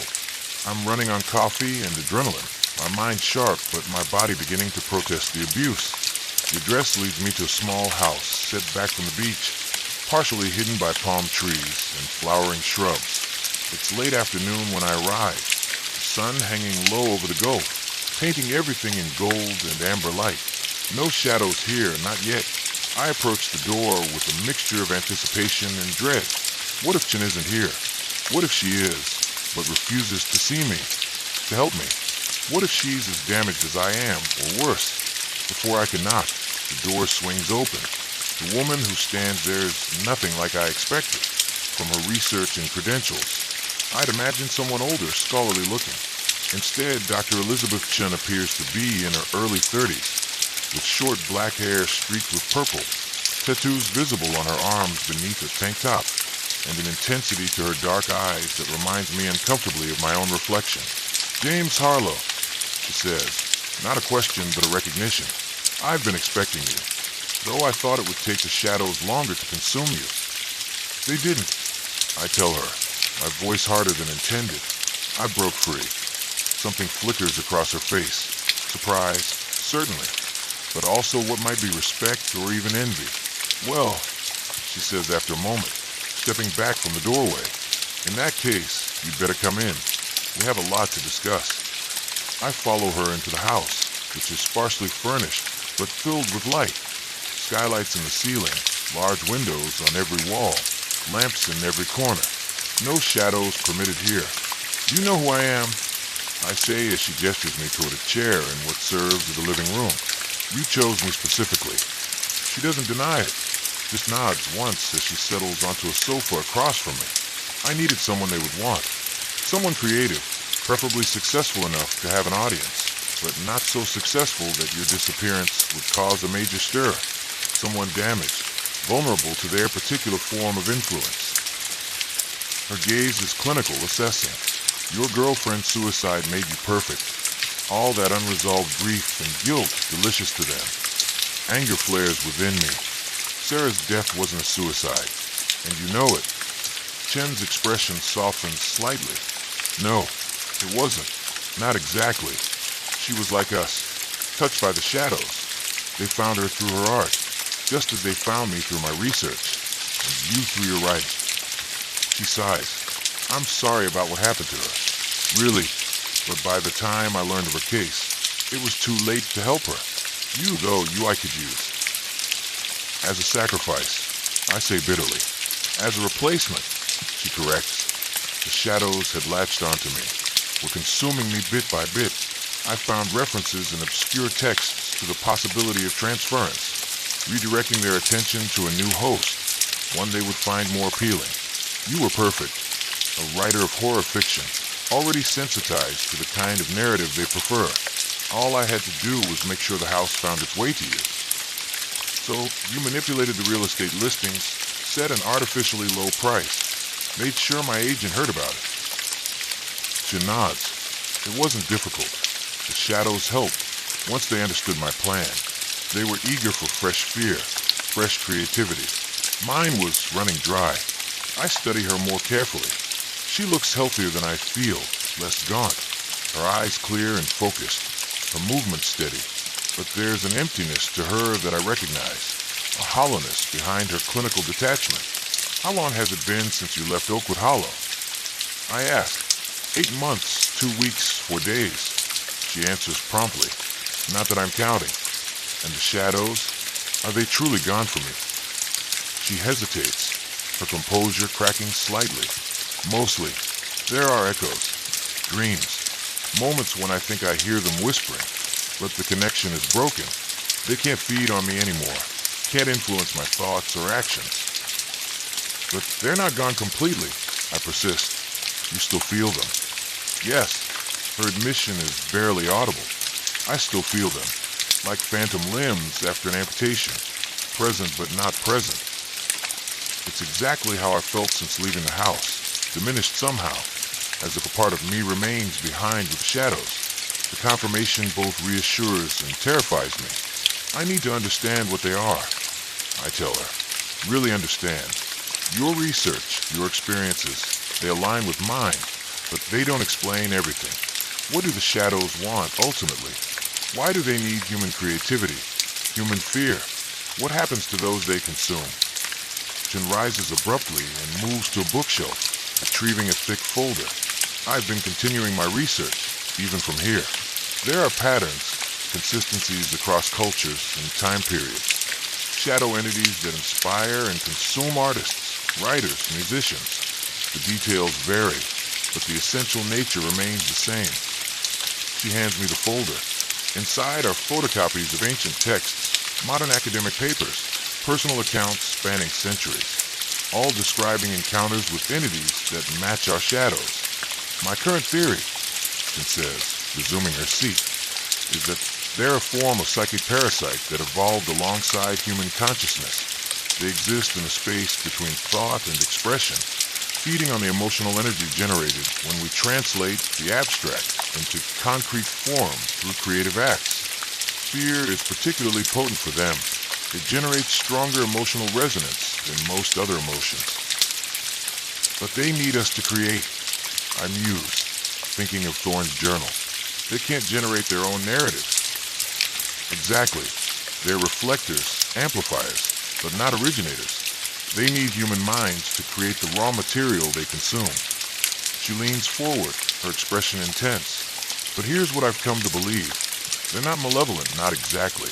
They're opportunistic. They offer a fair exchange from their perspective, inspiration for sustenance.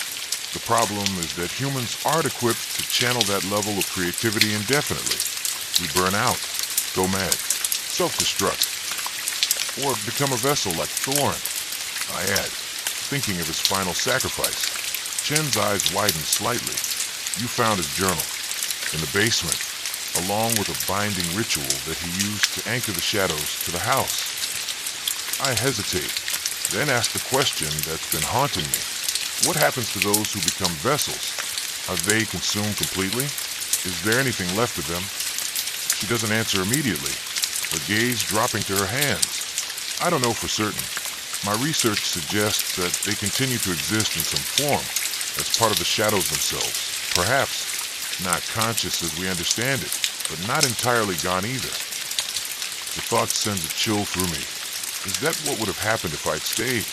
If I had surrendered to the shadow's influence completely, would some part of me still be there, trapped in the walls of Oakwood Hollow, whispering to the next occupant? Why break free? I ask suddenly, if your research was your life's work, why not stay? Continue to study them from within. Because I was losing myself, she says simply. My thoughts, my perceptions, my very identity was being overwritten by their influence. The research was becoming secondary to the experience itself. A shadow passes over her face, and because I found evidence that the transference ritual would only work if I initiated it, if I waited until they had consumed me entirely, it would be too late. You would have bought the house and counted the shadows, but my consciousness would already be subsumed. No release for me. So you saved yourself, I say, unable to keep the accusation from my voice. Yes, she admits without shame. I saved myself, and I left enough clues that you might save yourself too, if you were strong enough. Clues? You left nothing. I left my research hidden in my office. I made sure the real estate agent knew the house's history, if only vaguely. She stops abruptly. Even what? She sighs. I tried to warn your girlfriend, Sarah. When I learned the shadows had found her through her artwork, I reached out, tried to explain what was happening to her. But she was already too far gone. She thought I was insane, or trying to steal her inspiration. A cold knot formed in my stomach. You spoke to Sarah? Before she died. She nodded slowly. About 3 weeks before. She was exhibiting symptoms I recognized. Lost time, creative hyperproductivity, visual and auditory hallucinations. I found her through an art blog that featured her work, paintings with elements that resonated with my experiences of the shadows. I emailed her, then met her for coffee when she agreed. And you told her about the shadows. My voice is flat, controlled, though rage and grief churn beneath the surface. I tried to. She didn't believe me. Thought I was a rival artist trying to destabilize her before a big show. But I left her my contact information, told her to reach out if things got worse. Chen's expression turns haunted. She called me the night she died. Left a voicemail I didn't get until morning. Said she could see them now. That they were everywhere. That she couldn't keep them out anymore. My hands clench into fists, nails digging into my palms. You could have saved her if you'd answered that call. Maybe, Chen acknowledges, or maybe not. By then, the shadows had a strong hold on her, but I did try to make amends in my way. When I learned of her death, learned that you were her partner and also a writer of horror fiction. She trails off, then finishes quietly. Well, I made sure the house would find its way to you, so you might understand what happened to her, so her death wouldn't be meaningless. The rage that's been building within me suddenly deflates, leaving only a bone-deep weariness. What's done is done. Sarah's gone. Blaming Chen won't bring her back or change what happened. So now what? I ask after a long silence. We've both escaped the shadows, at least physically, but they're still in Oakwood Hollow, waiting for the next vulnerable creative mind to wander into their trap, and we're both still affected by our time with them. Chen leans back, studying me thoughtfully. Now we have choices.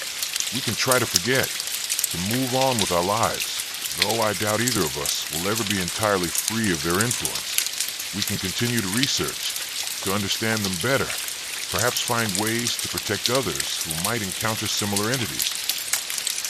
Or, I prompt, sensing there's more. Or we can go back, she says softly. Together, with our combined knowledge, our shared experiences, we might be able to do what neither Thorn nor any previous inhabitant managed, truly bind the shadows, or perhaps even destroy them entirely. The very thought of returning to Oakwood Hollow fills me with dread. Yet there's something else too, a pull, a longing that I've tried to ignore since leaving. The shadows gave me something real amidst the horror, clarity, purpose, creative fulfillment unlike anything I'd known before. Would you go back? I ask her, after everything you did to escape. Her eyes meet mine, and in them I see the same conflict I feel. Fear warring with fascination, dread with desire, with the right preparation, the right partner, someone who understands what we're facing. She pauses. Would you? The question hangs in the air between us, heavy with implications. To return to Oakwood Hollow would be to risk everything. My freedom, my sanity, my very self. Yet to walk away, knowing the shadows remain, waiting for their next victim. Can I live with that choice? I don't know. I answer honestly. I need time to think. Chen nods, seemingly satisfied with my response. That's fair. We both need time. And research. More preparation than either of us had before. She gestures to the folders she gave me. Start with those. I have more materials, notes from my time in the house, theories about the shadow's nature and vulnerabilities. As the sun sets outside, casting the room in a golden glow that will soon give way to darkness, we begin to plan, not for an immediate return to Oakwood Hollow. Neither of us is ready for that, but for the possibility of it. A careful, methodical approach to understanding our enemy, to finding its weaknesses, to potentially freeing ourselves completely from its influence. And as we talk, I feel something stirring within me, not the shadow's whispers, but my own voice, long suppressed by fear and grief. A desire to write again, to tell this story, our story, not as the horror novel the shadows wanted, but as a testimony, a warning, perhaps even a guide for others who might find themselves facing the darkness between worlds. The whispering shadows may still have a hold on me in some way. Part of me may always remain in that house, just as part of Chen does, and Sarah, and Thorn, and all the others who came before. But we are more than what the shadows took from us. We are survivors, witnesses, potentially even avengers. And as night falls completely, the Florida house blazing with light against the darkness, I open a new notebook and begin to write. my words, my truth, my story. Whatever comes next, whether we return to Oakwood Hollow or forge a different path, I will face it with open eyes and my own voice, no longer afraid of what whispers in the shadows. The weeks that follow settle into an uneasy routine. Chun and I work together during daylight hours, comparing notes, researching obscure texts, assembling a more complete understanding of what we're facing. At night, we retreat to our separate spaces. She to her bedroom at the back of the house, me to the converted sunroom where I've taken up residence. Neither of us sleeps well. Neither of us mentions the whispers we sometimes hear in the moments between waking and dreaming. My novel, the one written under the shadow's influence, continues to gain momentum in the literary world. Catherine calls almost daily with updates, reviews in major publications, interest from film studios, speaking requests from universities and horror conventions. I ignore most of it, though I've authorized her to handle the business aspects. The money flows into my account, blood money that I can't bring myself to touch, but can't quite reject either. You will have to face it eventually, Jen tells me one morning as I silence another call from Catherine. The book exists. It's out there affecting people. You can't pretend it isn't. I'm not pretending, I say, returning to the ancient grimoire we've been translating, a 17th century text that mentions beings of pure narrative that feed on human emotion. I just don't want to talk about it. Have you read the reviews? She persists. People are saying it changed them, that it made them see the world differently. Sound familiar? I look up sharply. You think the shadow's influence extends through the book itself? That readers are being affected? Jen shrugs, but her expression is troubled. I think it's possible. The shadows exist in narrative. They feed on emotional response to story. Your novel is an exceptionally potent vehicle for exactly the kind of visceral fear response they crave. The implication chills me. You're saying I've helped them spread their influence beyond Oakwood Hollow. I'm saying it's a possibility we should consider. She pushes a tablet toward me, open to a review of my novel. Read this. The review is from a respected literary journal, written by a critic known for his skepticism toward horror as a genre. Yet his words vibrate with an almost religious fervor. Harlow's novel defies conventional categorization. More than mere fiction, it feels like a transmission from some darker reality bleeding into our own. I found myself unable to look away from shadowed corners after reading, convinced that something was watching from just beyond perception's edge. For days afterward, I experienced vivid nightmares that felt more real than waking life. This is not just a book.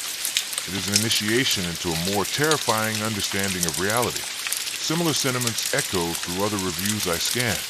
Readers describing perceptual changes, heightened awareness of shadows, nightmares, even auditory hallucinations that sound disturbingly familiar to my own experiences in Oakwood Hollow. This changes things, I say finally, pushing the tablet away. If the shadows can affect people through the book, then containing them to the house isn't enough. Jen finishes for me. They've found a new vector for feeding, less direct than having a host in the house, but potentially much wider reaching. What do we do? Chun is silent for a long moment, her fingers tracing patterns on the ancient text before us. We accelerate our plans. We gather what we need and return to Oakwood Hollow sooner rather than later, before the shadows grow stronger through this new connection to readers. Fear coils in my stomach at the thought of returning to that house. But she's right. We can't allow the shadows to expand their influence unchecked. How soon? I ask, my mouth dry. 2 weeks, she says decisively. Enough time to gather the necessary materials and prepare ourselves mentally. Not enough time for the shadows to grow significantly stronger through the book's influence. I nod slowly, resignation mixing with the perverse anticipation. Part of me, a part I've tried to ignore since leaving Oakwood Hollow, has been waiting for this moment, longing for reconnection with the shadows despite everything they cost me. 2 weeks, I agree. Then we face them together. The preparations consume us entirely. Jen's research has identified potential weapons against the shadows, rituals, symbols, and physical objects that might disrupt their ability to manifest or communicate. We assemble what resembles a ghost hunter's toolkit. UV lights that reveal certain wavelengths invisible to the naked eye. Recording devices modified to capture sounds beyond normal human hearing. Protective amulets from half a dozen spiritual traditions. Most importantly, we craft our own narratives, stories that define us, anchor us to our own realities. The shadows thrive on reshaping human narrative, on blurring the lines between their story and ours. Our best defense, Jim believes, is to know our own stories so completely that the shadows cannot distort them. Each night, we sit across from each other and speak our truths aloud, our pasts, our fears, our hopes, the experiences that shaped us. It's intimate in a way that transcends physical closeness, binding us together as fellow travelers who have glimpsed the same darkness and survived to tell the tale. I learned that Chen was drawn to folklore and anthropology after a childhood experience with what her family called hungry ghosts, entities that seemed to feed on her grandfather's creative energy as he told traditional stories, eventually consuming him entirely through early onset dementia that stole his memories and identity piece by piece. She learns about my relationship with Sarah, how we met at a literary event where she was showcasing paintings inspired by contemporary horror fiction, how we built a life together balanced between her visual art and my written words, how I failed to recognize the shadow's influence on her until it was too late. I should have seen it, I tell Chen one night, a confession torn from some deep place within me. The changes in her paintings, her behavior, the way she would stare at blank spaces on walls, the whispers she said she heard when she was alone in her studio. The shadows are insidious, Chen replies softly. They present as inspiration at first, as creative breakthrough. By the time the darker symptoms appear, the host is usually too enthralled to recognize the danger. I was too absorbed in my own work, I admit, too focused on my writing to see what was happening to her until it was too late. Chen reaches across the space between us, takes my hand. Her touch is warm, solid, human, an anchor to reality I hadn't realized I needed. The guilt won't help you against the shadows. In fact, it will make you more vulnerable. They feed on negative emotion, especially self-loathing. I know she's right, but the guilt has become part of me, as integral to my identity as my love for Sarah once was. Letting it go feels like another betrayal. How do you do it? I asked, how do you live with the knowledge that you escaped at someone else's expense? That you deliberately led me into the trap you yourself barely survived? Her hand withdraws from mine, her expression shuddering. I don't live with it well, she admits after a long pause. I tell myself it was necessary, that my research is too important, that understanding these entities might eventually save more lives than my actions cost. But the truth is simpler and uglier. I wanted to live. I chose my survival over yours. The brutal honesty of her admission silences me. What would I have done in her place? Can I truly claim I would have chosen differently? We're both compromised, I say finally, both marked by the shadows, both willing to make terrible choices to survive them. Maybe that makes us the right people to face them again. We know what we're capable of, the worst and the best. Chen's smile is sad but genuine. Damaged people make the best monster hunters. We've already seen the darkness inside ourselves. As the day of our return approaches, my dreams grow more vivid, more disturbing. I see Sarah walking the corridors of Oakwood Hollow, her eyes black pools of shadow, her voice calling my name with increasing urgency. I see Elijah Thorne hanging from the ceiling beam in my study, his body twisting slowly as shadows pour from his mouth and eyes, forming shapes that whisper my name. I see Chun and myself entering the house armed with our knowledge and tools, never to emerge again. The morning we're set to leave, I wake gasping from a dream so real I can still feel its textures. Sarah's hand on my cheek, her voice in my ear. Don't go back, James. It's what they want. It's what they've always wanted. I stumble to the kitchen to find Chen already there, her face pale, hands wrapped around a mug of coffee that's long gone cold. Bad dreams? She asks, though she clearly knows the answer. They know we're coming, I say, pouring myself coffee with hands that tremble slightly. They're trying to manipulate us, scare us off or lure us in. I'm not sure which. Both, probably. She takes a sip of her cold coffee, grimaces. They want us back. Two hosts who've proven exceptionally nourishing, but they want us afraid, vulnerable. The more fear we bring with us, the easier will be to recapture. I lean against the counter, suddenly doubting everything. Our plans, our preparations, the very idea of returning to Oakwood Hollow. Are we making a mistake? Playing right into their hands?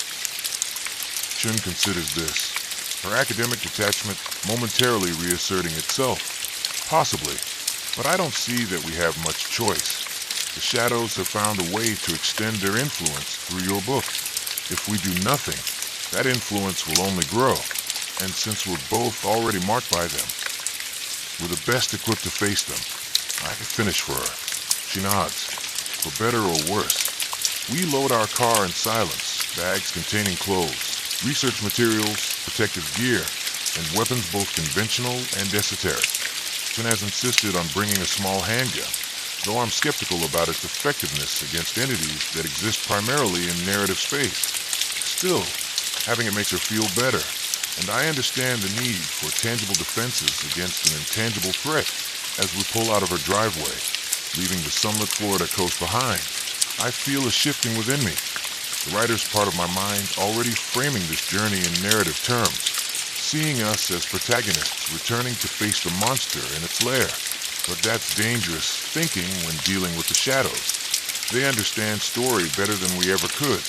If we try to cast ourselves as heroes on a quest, they'll simply rewrite the ending to suit their purposes.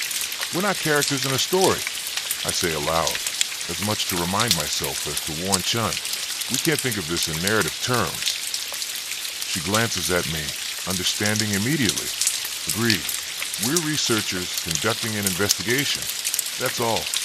But as the miles pass beneath our wheels, taking us closer to Oakwood Hollow with each hour, I can't help but feel we're being drawn inexorably toward a confrontation that was always meant to happen. A final chapter written long before I ever set foot in that house.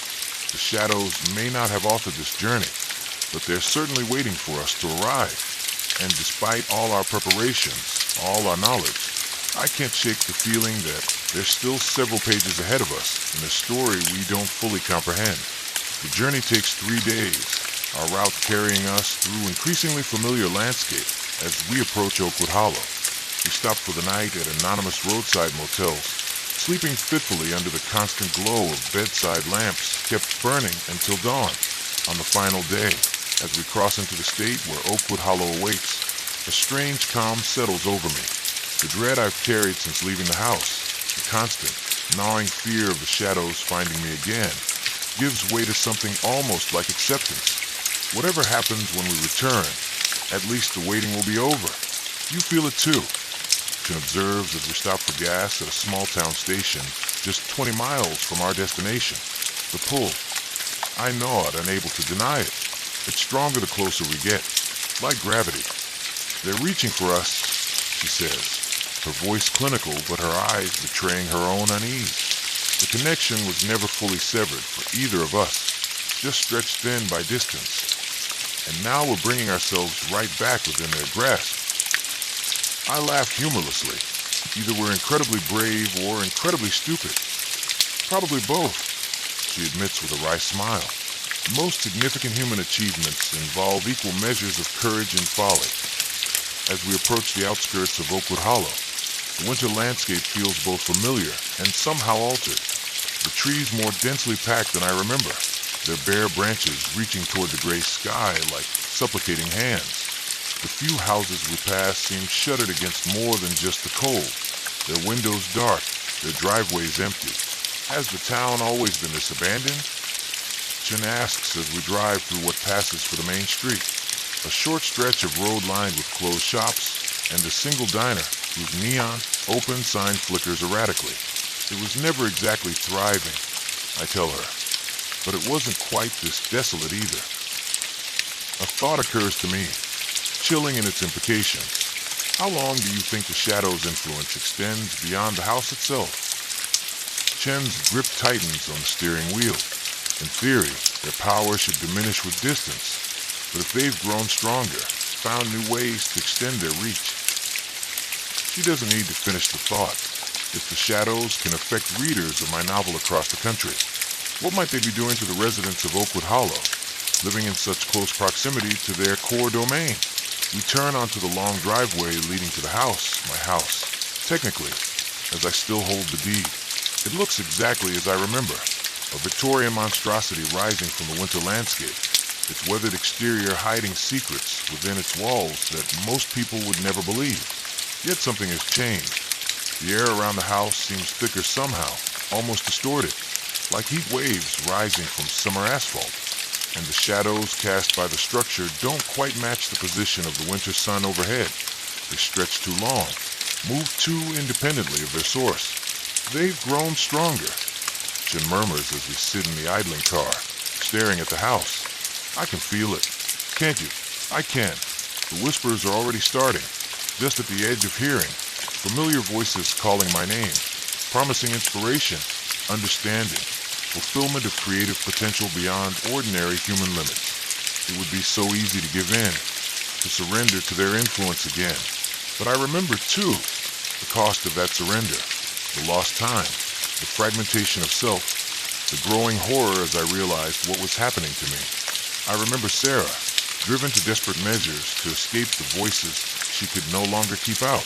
We stick to the plan, I say firmly, silencing the whispers through sheer force of will. We don't separate. We don't stay after dark. Initial reconnaissance only today. She nods, her expression resolute though I can see the strain around her eyes. The effort it's taking her to resist the shadow's call too. Initial reconnaissance, she agrees. No direct engagement yet. We step out of the car, the winter air biting at our faces. The house looms before us, and for a moment I swear I see faces at the windows. Not just shadows, but distinct human features that appear and disappear too quickly to identify. I still have my key. It feels unnaturally heavy in my pocket, like it's made of something denser than metal. When I insert it into the lock, it turns with a sound like distant screaming. The door swings open, releasing a rush of stale air and something else, a sensation rather than a smell, the psychic equivalent of copper on the tongue, familiar and alien all at once. Home sweet home, I murmur, and step across the threshold into Oakwood Hollow once more. The entry hall is exactly as I left it, faded wallpaper patterned with vines that seem to shift and move in peripheral vision, hardwood floors that creak underfoot with sounds too deliberate to be mere settling. A dusty chandelier overhead that sways slightly despite the absence of any draft. Chin follows close behind me, her breathing quick but controlled. In one hand, she carries a modified EMF detector, designed to measure energetic disturbances rather than simple electromagnetic fields, and in the other, a small leather-bound book containing protective verses from half a dozen religious and occult traditions. The energy readings are off the chart, she murmurs, glancing at the device. Much stronger than anything I recorded during my time here. I'm not surprised. The shadow's presence is palpable, not manifesting visibly yet, but present in the unnatural stillness of the air, and the way sounds seem muffled and distant, in the persistent sensation of being observed from every angle. We move from room to room on the main floor, documenting baseline readings with our various instruments, taking photographs that inevitably develop with strange distortions or blurs where no movement occurred. The kitchen, dining room, living area, all normal in appearance, but thrumming with an energy that makes the hair on my arms stand on end. We should check the study, I say eventually, though part of me dreads returning to the room where I spent so many hours under the shadow's influence, writing words that felt pulled from some place beyond my own consciousness. Chin hesitates, then nods. That was the epicenter of their manifestation for you, wasn't it? As my office was for me. Yes, and the basement, though I prefer to leave that for another day. The study door stands partially open, though I'm certain it wasn't when I left all those months ago. As we approach, the whispers intensify, no longer at the edge of perception, but clearly audible, though still indistinct in content. When I push the door fully open, the whispers momentarily cease, leaving a silence so complete it feels like pressure against my eardrums. The room appears untouched, my desk still positioned beneath the window, bookshelves lining the walls, the antique reading chair in the corner. Except no dust has settled in my absence. The surface of the desk gleams as if recently polished. The leather of the chair looks supple and well-maintained. Someone's been here, Chin says, voicing my thoughts. Not someone, I correct her. Something. The shadows have been maintaining the space. But why? They're not material entities.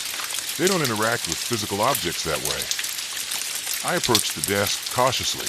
In the center sits my laptop, the one I thought I'd taken with me when I fled, now open and powered on despite having been unplugged for months. On the screen is a blank document with a blinking cursor. As we watch, words begin to appear, one by one, as if typed by invisible hands. Welcome home, James. We've been waiting for you. Both of you. She makes a small, choked sound. I feel her press against my side, whether seeking reassurance or offering it. I'm not sure. More words appear. Did you enjoy your brief freedom? Did it taste sweet? Did you truly believe we would let you go so easily? Don't engage. Chin whispers urgently. Don't respond. That's what they want. She's right, but the temptation to answer is nearly overwhelming. My fingers itch to touch the keyboard, to enter into dialogue with the entities that held me captive for so long. The cursor continues to blink for several seconds. Then, this is why we chose you, James. You need to understand, to communicate, to translate the formless into form. It's what makes you such a perfect vessel. And you, Elizabeth, the scholar, the observer, you think you can study us objectively? You think you can contain us with your rituals and symbols? We are older than your science, older than your religions. We have been feeding on human creativity since the first storyteller frightened his tribe with tales of what lurks beyond firelight. More words appear, faster now, filling the screen with a stream of consciousness that feels both alien and intimately familiar. We are not your enemies. We give as much as we take. Look at your novel, James. Look at its impact. Have you ever created anything so powerful before? Will you ever again, without our help? And Elizabeth, your research has never been so insightful as when you worked with us. Together, we were approaching truths about consciousness and creativity that humans have sought for millennia. You need us as much as we need you. More, perhaps. Without us, you are merely human, limited, finite, trapped in perceptions too narrow to glimpse what lies beyond. With us, you are something greater, something eternal. The cursor blinks, waiting. An invitation, a temptation. Chen's hand closes around my arm, her grip painfully tight. We've seen enough for today, she says, her voice admirably steady despite the pallor of her face. We stick to the plan. Initial reconnaissance only. I nod, forcing myself to turn away from the laptop, from the shadow's siren call. Let's go. We back out of the study, neither of us willing to turn our backs on the room. As we retreat, the lights in the house begin to flicker, and the whispers return, louder now, more insistent, calling our names with voices that sound disturbingly like people we've known. Sarah's voice calls to me, pleading. A man's voice, presumably someone from Chen's past, calls to her. We quicken our pace, nearly running by the time we reach the front door. But when I grasp the handle, it won't turn. When Chen throws her weight against it, it doesn't budge. You cannot leave, says a chorus of whispers directly behind us. Not again. Not ever again. We turn slowly, to face what we knew would be there.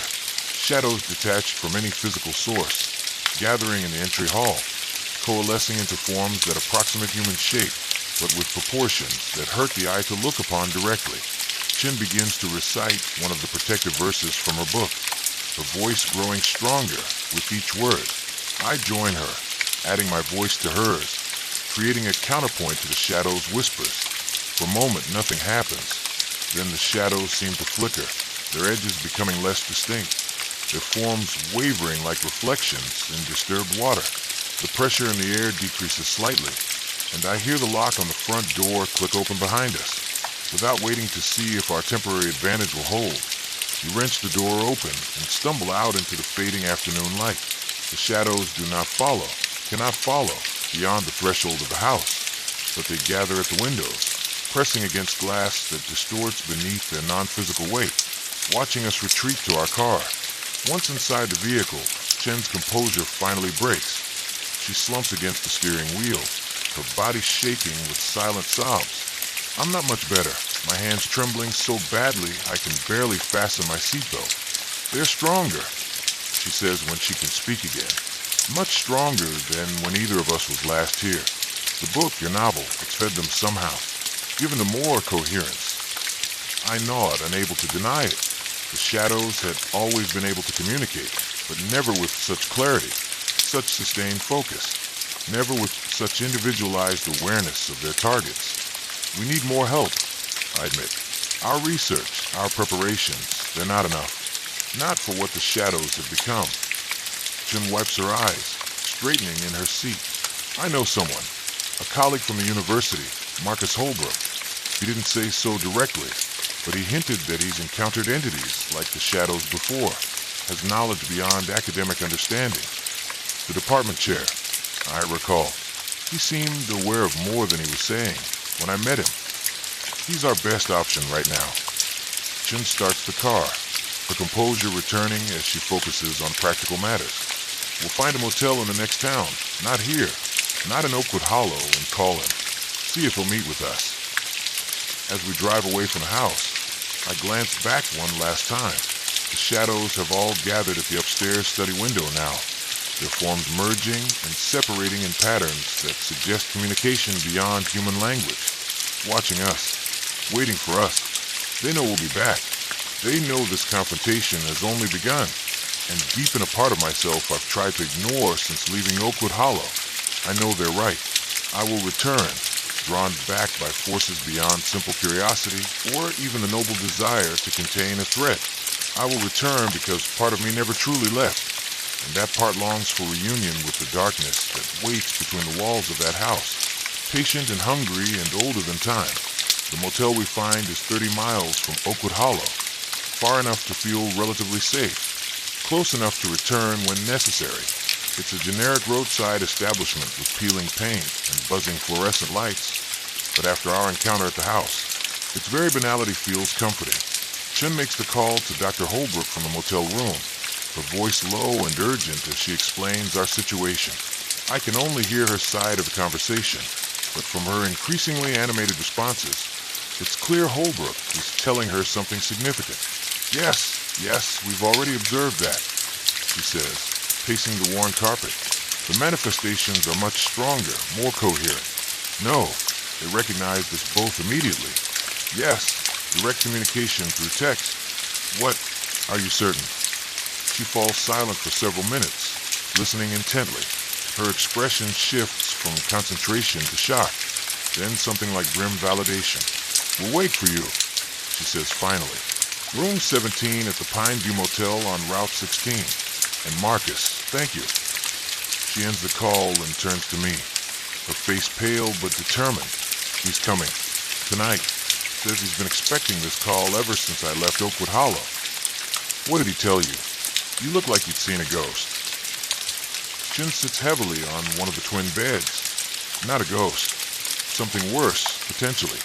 He says the shadows aren't just getting stronger, they're consolidating. Consolidating? What does that mean? According to Marcus, entities like the shadows exist initially as collective consciousnesses, multiple beings with shared purpose but individual awareness. Over time, with enough sustenance, they can merge into a singular entity, more powerful, more focused. I think about the shadows as I first encountered them, wispy, insubstantial things that whispered from corners and moved in peripheral vision, compared to what we've seen today. The coordinated communication, the physical manipulation of the environment, the unified purpose. He thinks they're becoming one being. I say, understanding dawning. That's why they seem so much more coherent. Chen nods grimly, and if Marcus is right, the process is nearly complete. My leaving, then you. It should have weakened them. Instead, they've grown stronger, using your novel as a conduit to reach beyond the house. What happens when the consolidation is complete? No one knows for certain, but Marcus has studied similar phenomena throughout history. In each case, The final stage involved the entity attempting to cross fully into our reality, not just influencing human minds or manipulating physical objects, but taking material form. How? They're not physical beings.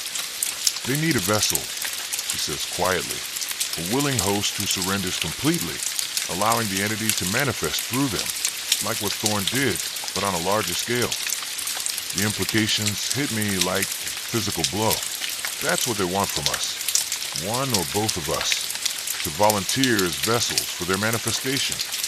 I think so, yes. And with the connection they've already established with us, we'd be perfect candidates.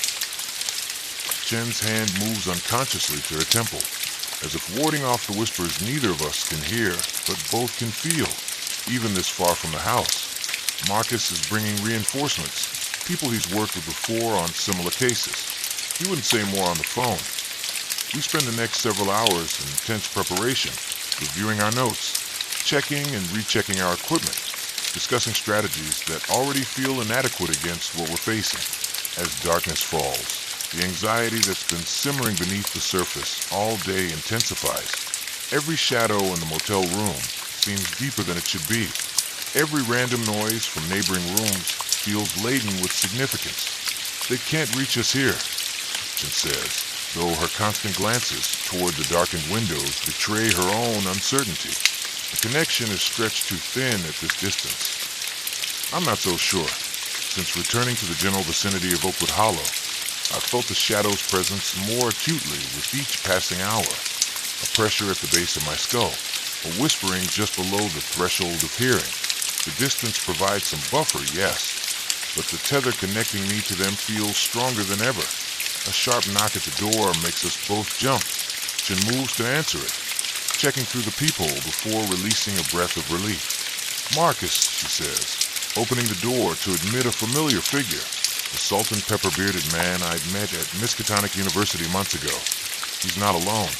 Behind him stand two others, a tall, angular woman with close-cropped gray hair and sharp eyes that miss nothing as she surveys the room, and a younger man, perhaps in his late 30s, whose mild appearance is belied by the intensity of his gaze.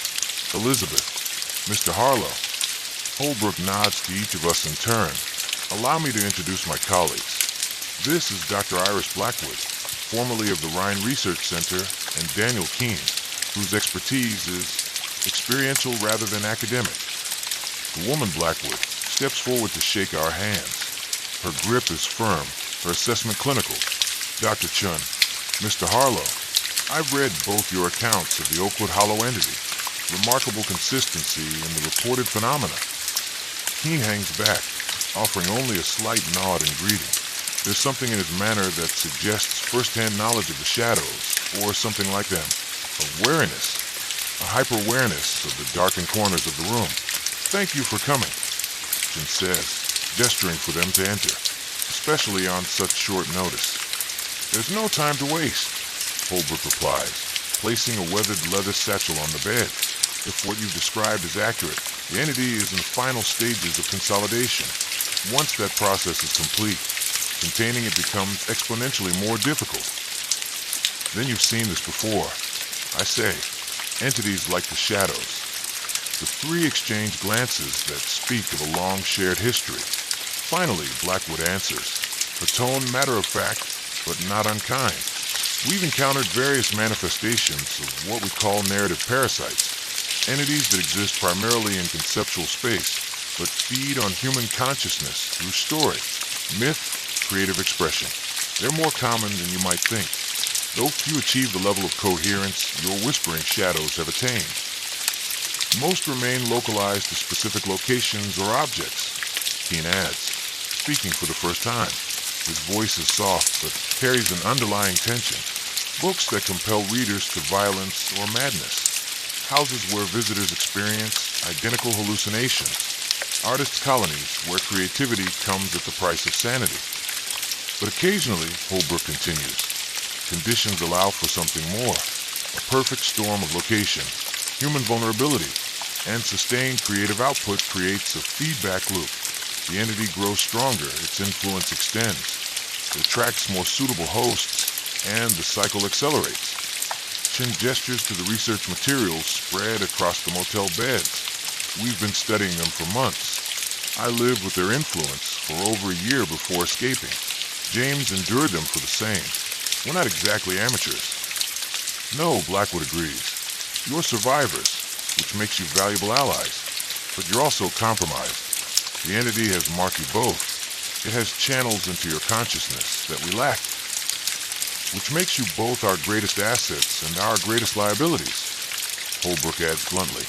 I can't argue with their assessment. Even now, miles from Oakwood Hollow, I can feel the shadows reaching for me. Subtle tendrils of influence that manifest as stray thoughts, impulses, fragments of inspiration that seem to come from nowhere. What's your plan? I ask. How do we stop this consolidation? Keen steps forward, opening a case he's been carrying. Inside are objects that seem unremarkable at first glance. A fountain pen with a silver nib, a small mirror in an obsidian frame, a leather-bound book with blank pages. Tools of counter-narrative, he explains, handling each with reverence. The entity exists through story. It can only be contained or destroyed through the same medium. You're suggesting we fight fire with fire, Chin says, understanding dawning in her eyes. Use narrative against them. Precisely, Blackwood confirms. The entity has been writing your stories, using your creativity, your fears, your very lives as material. Now you must take back the authorship. But how? I ask. We tried resistance before. I literally wrote my way out of Oakwood Hollow, created an ending where I escaped their influence. It worked, but only temporarily. They found another way to reach out, through my novel. Because you were writing within their framework, Holbrook explains, accepting their basic premise, that they are ancient, powerful entities beyond human comprehension, that they exist independent of human belief. Are you saying they don't? Chin asks, incredulous. I've felt them, seen them. Their effects on physical reality are measurable. Oh, they exist, Keen says softly, but the form of their existence is malleable. They are concepts given power through belief, through attention, through story. Like gods, I murmur, remembering something from Thorne's journal. They become what we believe them to be. Exactly. Blackwood nods approvingly. And right now, they're becoming something very dangerous indeed. A singular entity capable of direct manipulation of physical reality, if allowed to complete the consolidation and find a willing vessel. She trails off, but the implication is clear. Whatever the shadows are becoming, its manifestation in our world would be catastrophic. So what do? Chin asks, how do we rewrite their narrative? Holbrook removes an ancient-looking book from a satchel, its cover made of some dark material that doesn't reflect light quite normally. With this, the Liber Umbrarum, the Book of Shadows, not the modern occult text, but something far older. He opens it carefully, revealing pages covered in text that seems to shift and change as I try to focus on it. Multiple languages, multiple alphabets, some recognizable, others utterly alien. This text contains accounts of encounters with entities like your shadows throughout human history, across every culture. More importantly, it contains methods for containing them, binding them, even destroying them if necessary. Where did you get this? I asked, both fascinated and disturbed by the book that seems to resist direct observation. I've spent decades collecting fragments, translating, reconstructing, Holbrook replies. This represents the work of many scholars across generations, many of whom paid dearly for their knowledge. He turns to a specific page, where a diagram shows a circle inscribed with symbols that make my eyes water when I try to focus on them, similar to the markings I found in the basement of Oakwood Hollow. This is a containment ritual. It requires 4 participants, one at each cardinal direction, and it must be performed within the entity's primary domain. The house, Chin says. We have to go back inside Oakwood Hollow. Yes, Blackwood confirms. And not just anywhere in the house. The ritual must be performed at the nexus of the entity's power. The basement, I say without hesitation, where the binding symbols are carved into the stone walls, where Thorne first made contact with them. He nods. Based on your accounts, that seems most likely. We'll need to prepare thoroughly. Once inside, we'll have limited time before the entity realizes our purpose and attempts to stop us. And it will attempt to stop us, Holbrook adds grimly. By any means necessary. It will use your memories, your fears, your deepest desires against you. It will appear as people you trust or love. It will offer everything you've ever wanted. We've resisted before, Chen says, though her voice lacks complete conviction. Not like this, Keen says softly. Not when it's fighting for its very existence. We spend the next several hours preparing, reviewing the ritual, memorizing our roles, familiarizing ourselves with the tools we'll each use. The plan calls for Holbrook, Blackwood, Keen, and myself to form the cardinal points of the containment circle, while Chun, with her extensive knowledge of the shadow's nature, will speak the binding words. Why me as the fourth point? I ask Holbrook. I'm the most recently affected by the shadows. Wouldn't someone with more distance, more objectivity, be safer? The ritual requires balance, he explains. Two who understand the entity intimately, you and Elizabeth, and two who bring outside perspective. But more importantly, you're a writer, Mr. Harlow. Your natural facility with narrative makes you particularly suited for this work. It makes a kind of sense, though I'm not entirely convinced. Still, I commit myself to learning the complex sequence of words and gestures that will form my part of the ritual. As midnight approaches, we prepare to leave for Oakwood Hollow. The timing is deliberate. The shadows are strongest at night, yes. But the ritual specifically calls for commencement at the threshold between one day and the next. Before we depart, Keen takes each of us aside individually. When my turn comes, he leads me to a corner of the motel room, his voice pitched low for privacy. The others believe in the ritual completely, he tells me, without preamble. And it may indeed work. But you should know, I've faced these entities before. Was held captive by one for 3 years. I study him more carefully, noticing now the premature lines around his eyes, the slight tremor in his hands that he disguises by keeping them in constant motion. How did you escape? I asked. His smile is thin, without humor. I did not really. I carry it with me still. The difference is, I've learned to control the connection rather than being controlled by it. He taps his temple. They can get in, but I determine how far. Why tell me this? Because you and Dr. Chun are at greatest risk tonight. The shadows know you, have tasted you, and they'll want you back most desperately. His gaze is intense, unflinching. If the ritual fails, if containment proves impossible, there's an alternative, a last resort. He presses something into my hand, a small vial containing dark liquid. Destroy the nexus. Burn the house to its foundations with Greek fire. This will ignite even on stone, even underwater. Nothing will survive. I stare at the vial, understanding the implications. That would destroy everything. All of Chen's research. All evidence of what happened there. Yes, and possibly trap you in the process. If the entity has already reestablished its hold on you. His expression softens slightly.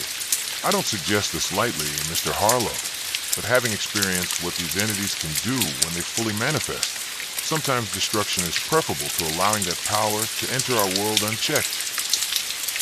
I pocket the vial, not committing to his contingency plan, but not rejecting it either. Knowledge is power, and options are never a bad thing when facing the unknown. We leave the motel in 2 cars, Holbrook, Blackwood, and Keen in one, Chun and I in the other. As we drive through the night toward Oakwood Hollow, neither of us speaks. What is there to say? We're returning to the source of our shared trauma, to face entities that nearly destroyed us both, with only the hope that 3 strangers, with an ancient book, can succeed where we failed. The night is moonless, clouds obscuring the stars, the darkness absolute beyond the reach of our headlights. As we turn onto the long driveway leading to the house, I feel it immediately. The pressure in my mind intensifying, the whispers growing from subliminal to almost audible. Welcome home, James, they seem to say. We've missed you. Chun must feel it too. Her knuckles are white on the steering wheel, her breathing too carefully controlled. They know we're coming, she says unnecessarily. They're excited. I nod, not trusting myself to speak. The pull is stronger than ever, that insidious longing for reconnection with the shadows, for the clarity and inspiration they provided amidst their parasitic feeding. The house looms before us, dark except for a single light burning in the upstairs study window. I know with absolute certainty that we didn't leave any lights on when we fled earlier today. They're waiting for us. Holbrook's car pulls up beside ours, and the three emerge with equipment in hand. Bags containing ritual implements, the ancient book, protective gear. Their faces are grim but determined in the harsh glare of the headlights. Remember, Holbrook says as we gather before the house, no matter what you see or hear, no matter who appears to you, maintain the circle. Complete the ritual. Everything else is distraction. We nod our understanding, though I wonder if any of us truly comprehend what we're about to face. Then, with a collective breath of preparation, we approach the house that has haunted both Chen's dreams and mine for months. The front door opens at my touch. No resistance this time. No need for keys. The shadows want us inside. As we cross the threshold, the air temperature drops precipitously, our breath fogging before us. The entry hall stretches before us, somehow longer than physically possible. The stairs to the second floor twisting at impossible angles. Spatial distortion, Blackwood murmurs, making notes on a small device she carries. Classic sign of reality thinning between dimensions. The basement, I remind them, forcing myself to move forward despite every instinct screaming retreat. This way, I lead them through the house. Familiar yet altered, the layout the same but proportions wrong. Distances between rooms inconsistent. Shadows leap and dance in our flashlight beams, moving against the light rather than with it. The whispers grow louder with each step, no longer content to remain at the edge of perception. They call to each of us by name, their voices taking on the timbre of people we know, people we've loved. Sarah's voice calls to me, so real I nearly stumble. James, please. I'm trapped here. Help me. Find me. Chen grabs my arm, steadying me. Not real, she reminds me, though her own face is pale with strain. Remember, everything is distraction. We reach the basement door beneath the staircase, that heavy oak slab that had always filled me with dread. It stands partially open now, a rectangle of absolute darkness beyond. They're practically inviting us in, Keen observes, his hand moving to what I suspect is a concealed weapon beneath his jacket. Of course they are, Holbrook replies grimly. They want us all in one place. Easier to influence, easier to trap. Then we're doing exactly what they want. I point out. Yes and no, Blackwood interjects. They want us in their domain, but they don't know our purpose. Our advantage is narrow. We must move quickly. Holbrook distributes final equipment, protective amulets, small vials of what he describes as conceptual anchors, ritual implements specific to each of our roles. To me, he gives a silver pen and a small book bound in white leather. Your weapon and shield, he explains. The pen can write reality into being within the ritual circle. The book absorbs hostile narrative energy. Use them wisely. With these final preparations complete, we descend into darkness. Holbrook leading with a specially configured flashlight that cuts through shadow more effectively than standard beams. Blackwood and Keen flanking Chun and me protectively. The basement seems both familiar and alien.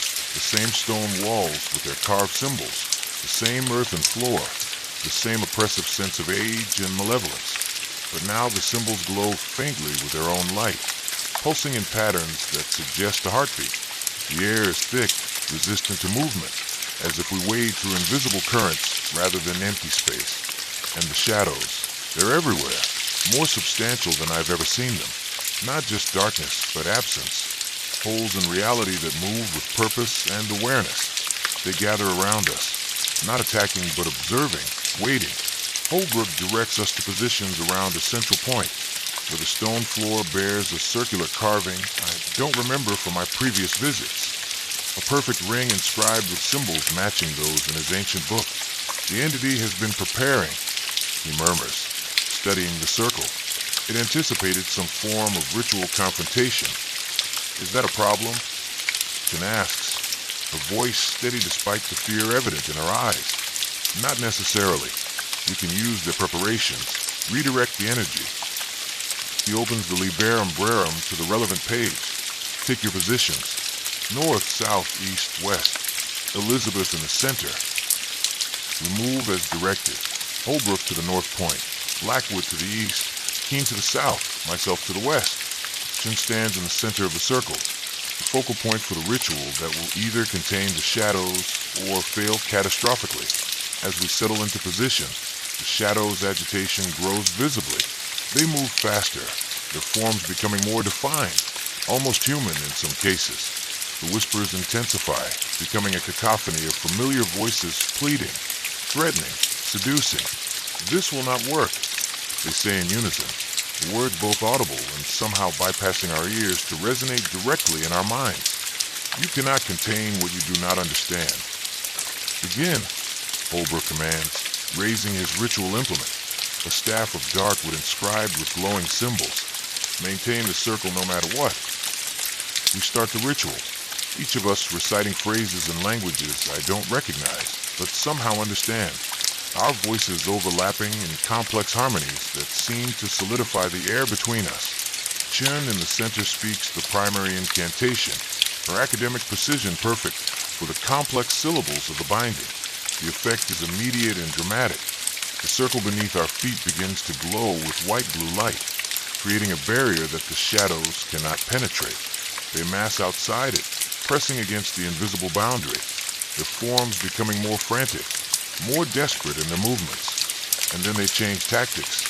The amorphous shapes coalesce, taking forms designed to break our concentration. People from our pasts, our deepest fears made manifest, our most secret desires given form. Before me stands Sarah, not as she was at the end, haunted and fading, but as she was when we first met, vibrant, beautiful, full of life and creativity.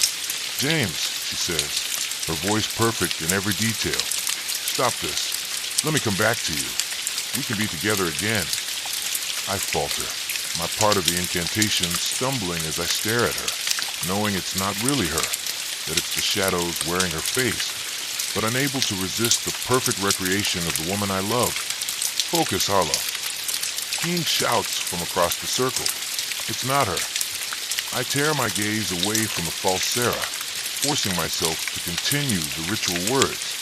The apparition's face contorts with rage, her familiar features twisting into something inhuman before dissolving back into shadow.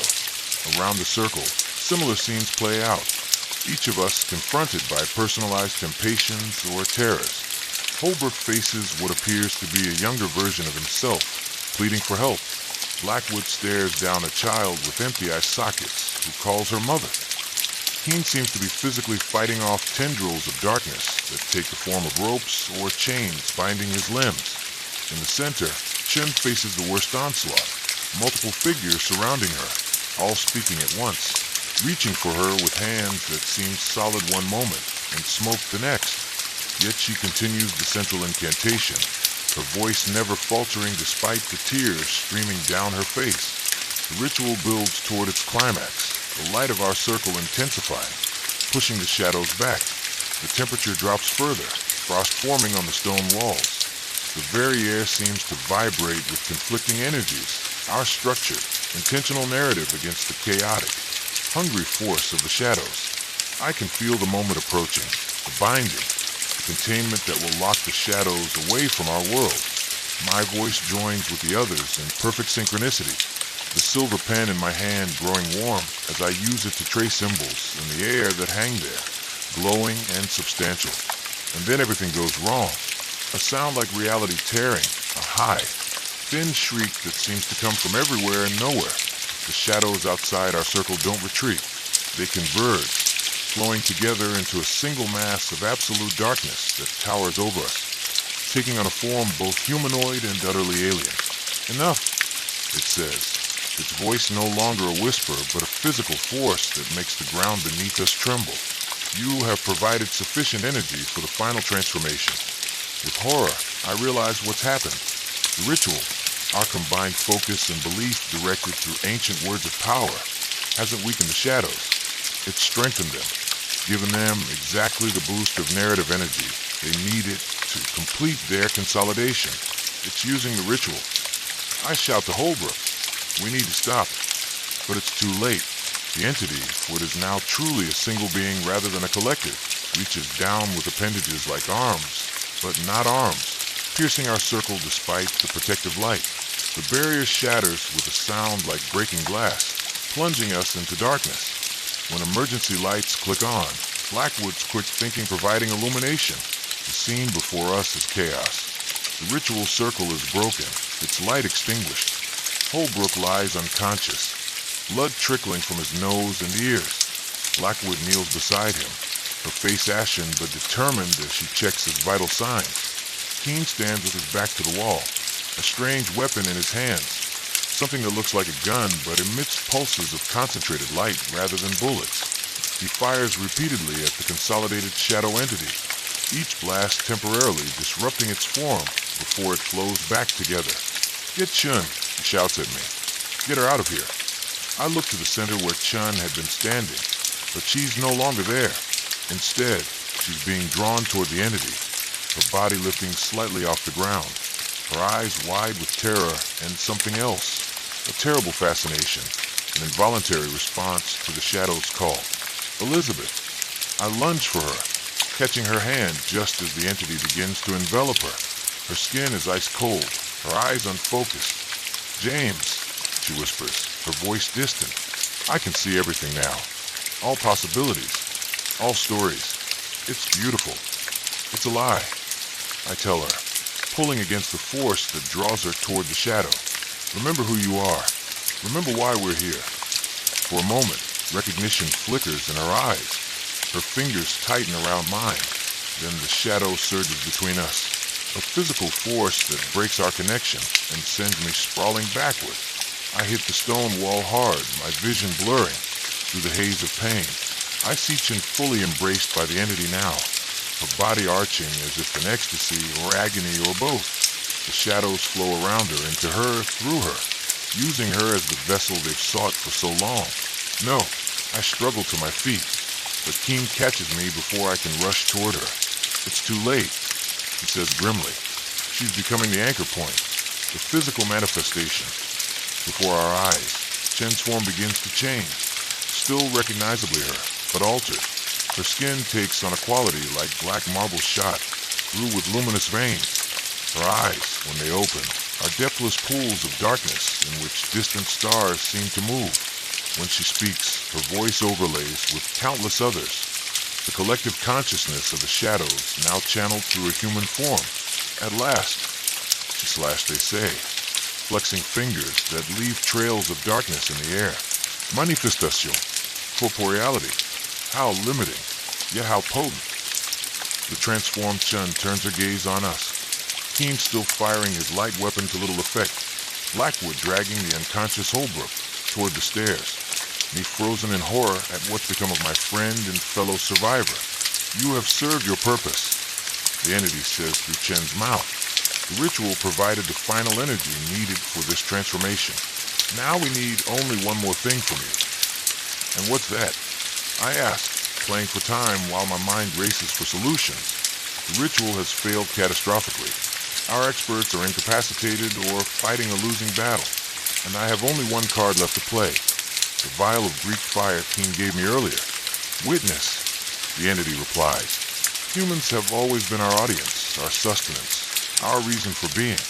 Now you will witness our emergence into your world, our story becoming real. The transformed Chun begins to move toward the stairs, each step leaving momentary rifts in reality. Glimpses of other places, other times, other dimensions visible in her footprints before they close again. Stop her, Blackwood calls desperately. She can't leave the basement. The house contains the worst of the entity's influence. If it moves beyond these walls in physical form, she doesn't need to finish. If the shadow entity, now using Chen's body as a vessel, escapes into the wider world, there's no telling what havoc it might wreak, what further transformations it might undergo, what power it might attain. Keen positions himself at the foot of the stairs, his weapon raised. Elizabeth, he says, addressing whatever might remain of Chun within the transformed body. I know you're in there somewhere. Fight it. Don't let it use you like this. The entity pauses, tilting Chen's head as if listening to an internal voice. For a moment, something like uncertainty crosses its marble-like features. The host resists. It acknowledges. Interesting, but futile.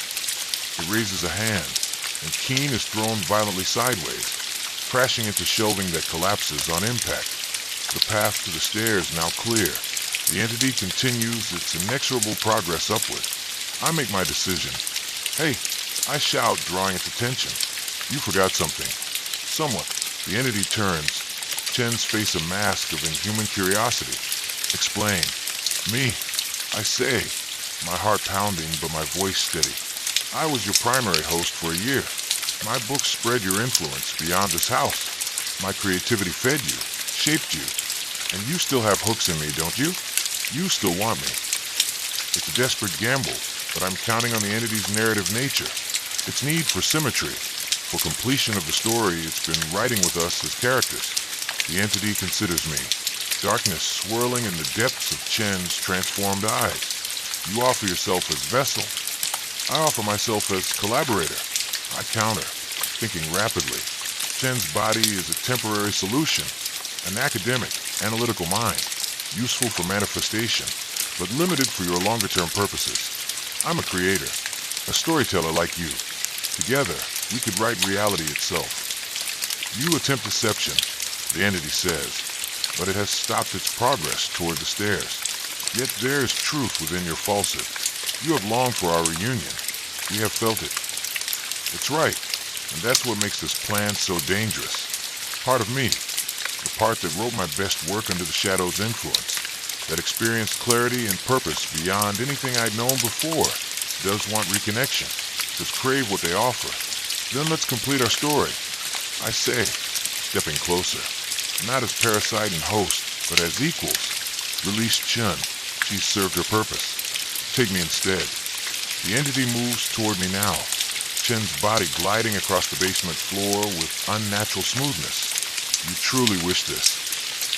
I do. The lie and the truth spoken together, indistinguishable even to myself. I'm aware of Blackwood's horrified expression, of Keen struggling to free himself from the collapsed shelving, but my focus remains on the entity, on maintaining the narrative I'm creating. A story compelling enough to draw it away from the stairs, away from escape. When it reaches me, Chen's transformed hand lifts to touch my face. The contact sends shocks of cold fire through my nervous system, memories and visions flooding my consciousness. 1,000 possible futures, 1,000,000 stories unfolding simultaneously. We accept your offer, the entity says. A willing vessel is far superior. As it begins to flow from Chun toward me, darkness spilling from her eyes, her mouth, her pores, I make my move. With one hand, I pull the vial of Greek fire from my pocket. With the other, I grab the entity-possessed Chun in an embrace that prevents her escape. I lied, I whisper, and break the vial between our bodies. The effect is instantaneous and horrifying. Green-white flames erupt where the liquid touches stone, flesh, shadow. The fire spreads with unnatural speed, consuming physical and non-physical matter alike. The entity screams, a sound beyond human capacity to produce, a rending of reality itself. Run, I shout to Blackwood and Keen, using all my strength to hold the thrashing, burning form that is both Chun and the shadow entity. Get Holbrook out. The whole place is going up. The Greek fire is unlike anything I've ever seen. It devours shadow as readily as physical material, spreading across the basement floor in geometric patterns that follow the carved symbols in the stone. Where it touches the entity, the shadows burn away, revealing glimpses of Chin beneath, her eyes clearing momentarily, recognition and gratitude and terror all visible in that instant of lucidity. I'm sorry, I tell her, my own skin beginning to blister from the heat. I couldn't let it escape. Couldn't let it use you like that. Thank you, she gasps, her voice her own for a brief moment before the shadows surge back, fighting desperately against the consuming fire. Blackwood and Keen have dragged Holbrook to the stairs, looking back at us with expressions of horror and grim understanding. They know what I've done, what I'm doing, the necessary sacrifice. Go, I command again, and this time they obey. Hauling Holbrook's unconscious form up the stairs and out of sight. Alone with the burning entity, I maintain my grip even as pain overwhelms my senses. The shadows fight to escape, to abandon Chen's body and mind, to flee the Greek fire that consumes them. But the nature of the fire prevents it, binding them to physical form even as it destroys that form. In our final moments, as the basement becomes an inferno of conceptual and physical destruction, I feel Chen's consciousness touch mine directly. No longer separated by our individual identities, our minds merging as the shadows are burned away between us. I didn't want this end for you. The thoughts come to me, but it's the right one, the necessary one. I know I respond silently. Some stories can only end in fire. Together, we hold the entity as it burns, as we all burn, the nexus of shadow and stone and flesh becoming a pyre that will cleanse Oakwood Hollow of its ancient parasite once and for all. My last conscious thought is not of pain or fear or regret, but of Sarah, of hoping she would understand, of believing that somewhere, somehow, she knows that her death has meaning now, that the shadows that took her have finally met their end. And as consciousness fades, as the basement of Oakwood Hollow becomes a crucible of purifying flame, I imagine I hear her voice, not the shadow's imitation, but truly her, calling me home darkness. Then pain, waves of it, crashing over me in rhythmic pulses that match the beeping of nearby machines. My throat burns as if I've swallowed glass. My skin feels too tight, too sensitive. When I try to open my eyes, only one complies. The other remains sealed shut. The ceiling above me is white acoustic tile, not the stone basement of Oakwood Hollow, not the afterlife. Unless the beyond comes equipped with heart monitors and 4 drips. I'm alive. Somehow. He's awake. There's a voice I don't immediately recognize. Footsteps approach, and a face comes into view. Dr. Marcus Holbrook, looking haggard but relieved. Mr. Harlow. James, can you hear me? I try to speak, but my voice emerges as a rasp. A straw is placed against my lips, and I sip cool water that soothes my ravaged throat. Chunt, I manage to ask, though the word is barely audible. Holbrook's expression tells me everything before he speaks. I'm sorry. Dr. Chen didn't survive. The fire. She was at the epicenter with you. But you were found closer to the stairs. The firefighters reached you first.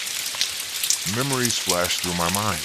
The Greek fire consuming shadow and flesh alike.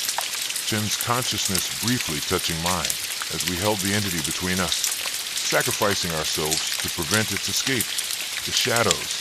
My voice is stronger now, urgent despite my weakness. Gone, Holbrook assures me. At least we believe so. The fire consumed Oakwood Hollow entirely. Nothing remains but ash and foundation stones. The conceptual energy readings that Blackwood took at the scene show a complete dissolution of the entity. Your sacrifice, yours and Elizabeth's, it worked. Relief floods through me, quickly followed by crushing guilt. Chun is dead because of my actions. I chose to break the vial of Greek fire while holding both her and the entity. A necessary sacrifice, perhaps, but one I made for both of us. You've been in a medically induced coma for nearly 3 weeks, Holbrook continues, checking the monitors beside my bed. Burns over 40% of your body. Smoke inhalation. Trauma consistent with an explosion. Though Greek fire doesn't typically detonate.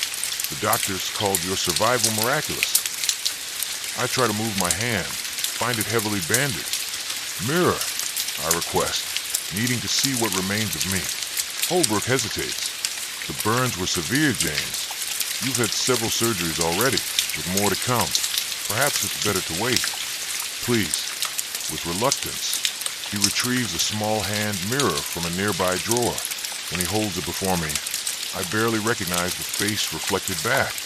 One side relatively untouched, the other a landscape of angry red tissue and surgical dressings. My hair is gone, replaced by more bandages. I close my eye, the one that still can, and turn away from the image, not from horror at my appearance, but from the memory it triggers. Chen's face as the shadows began to burn away from her. That brief moment of clarity and gratitude before the pain consumed us both. I need to know everything, I say, turning back to Holbrook. How you got out, what happened after, what people have been told. He pulls a chair closer to the bedside. Keene and Blackwood got me out first. I was unconscious through most of it. Then Keene went back for you and Elizabeth, but the fire had spread too quickly. He nearly died himself trying to reach you. The local fire department responded surprisingly fast. The whole area was lit up like daylight from the Greek fire. They found you near the stairs, badly burned but still breathing. Elizabeth was further in, beyond saving. He pauses, gathering himself. As for the official story, you're both listed as victims of a house fire caused by faulty wiring in an old structure. Your heroism in trying to save Elizabeth has been noted. Her department at the university is planning a memorial once you're well enough to attend. And my book, the novel The Shadow's Influence. Holbrook's expression grows troubled. That's complicated. The publisher has suspended further printings, pending review. There have been incidents, readers experiencing severe psychological effects, disturbing behavioral changes. Nothing conclusively linked to the book yet, but enough anecdotal evidence to raise concerns. It needs to be destroyed, I say with conviction. All copies. The shadows may be gone from Oakwood Hollow, but their influence lives on through those pages. We're working on it, he assures me. Blackwood has contacts in publishing who are helping quietly withdraw existing copies. Keene is developing a counter-narrative, a text that neutralizes the conceptual resonance when read immediately after exposure to your novel. I nod, relieved that they understand the danger. Then a more immediate concern surfaces. How bad am I, really? The doctors, what have they said about recovery? Holbrook doesn't sugarcoat it.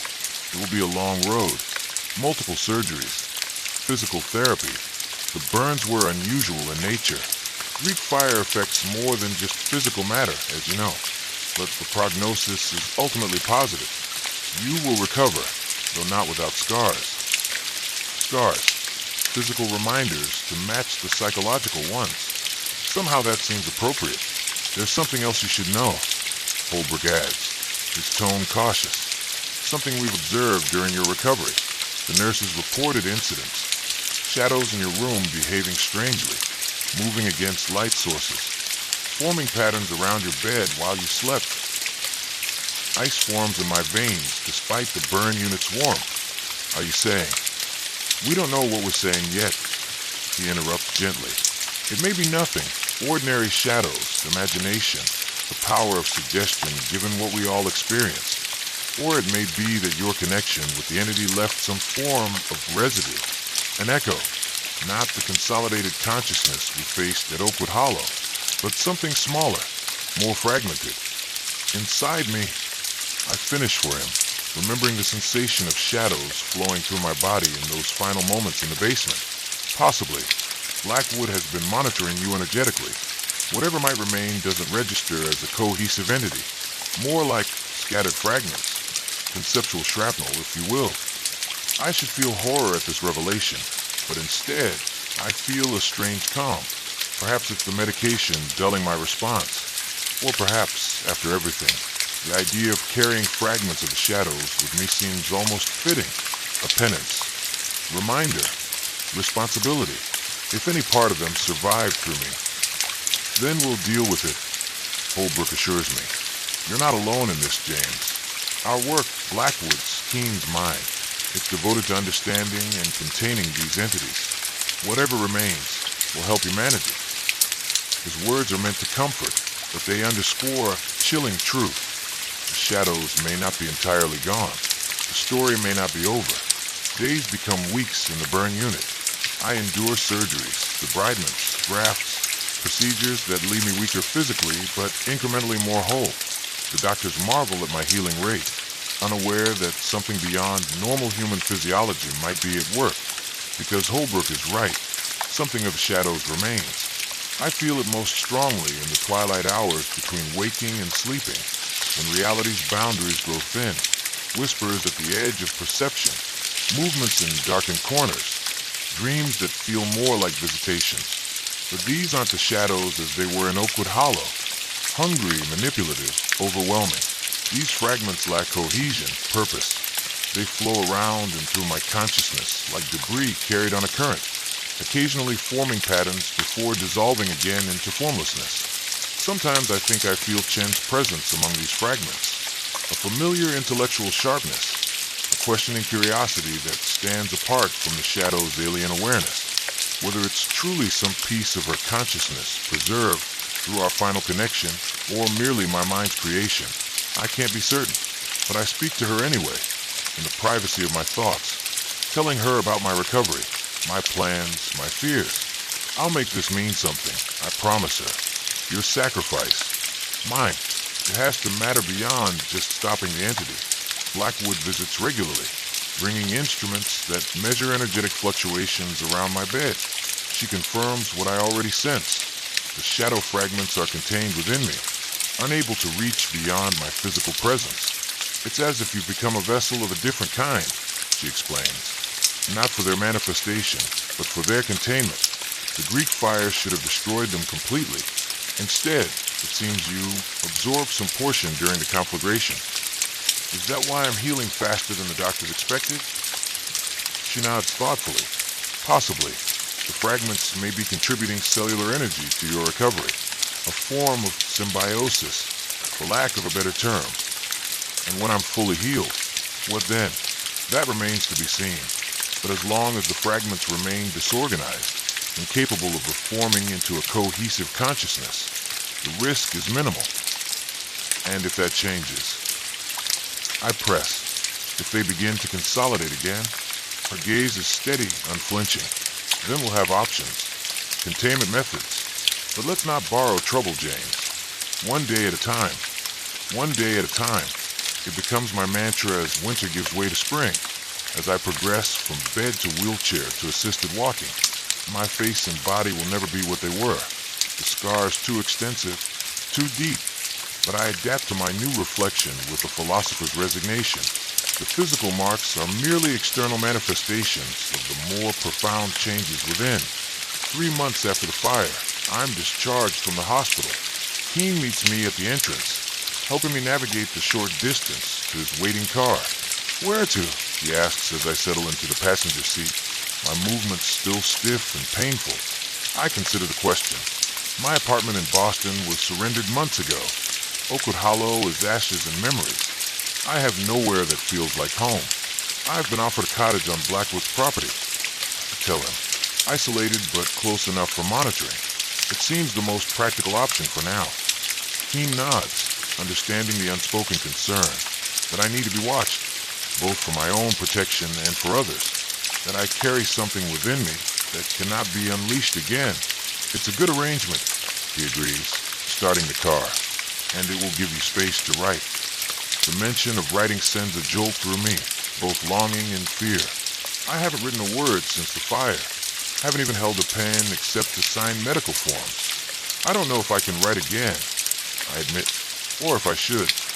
Keen glances at me, his expression knowing. You're a writer, James.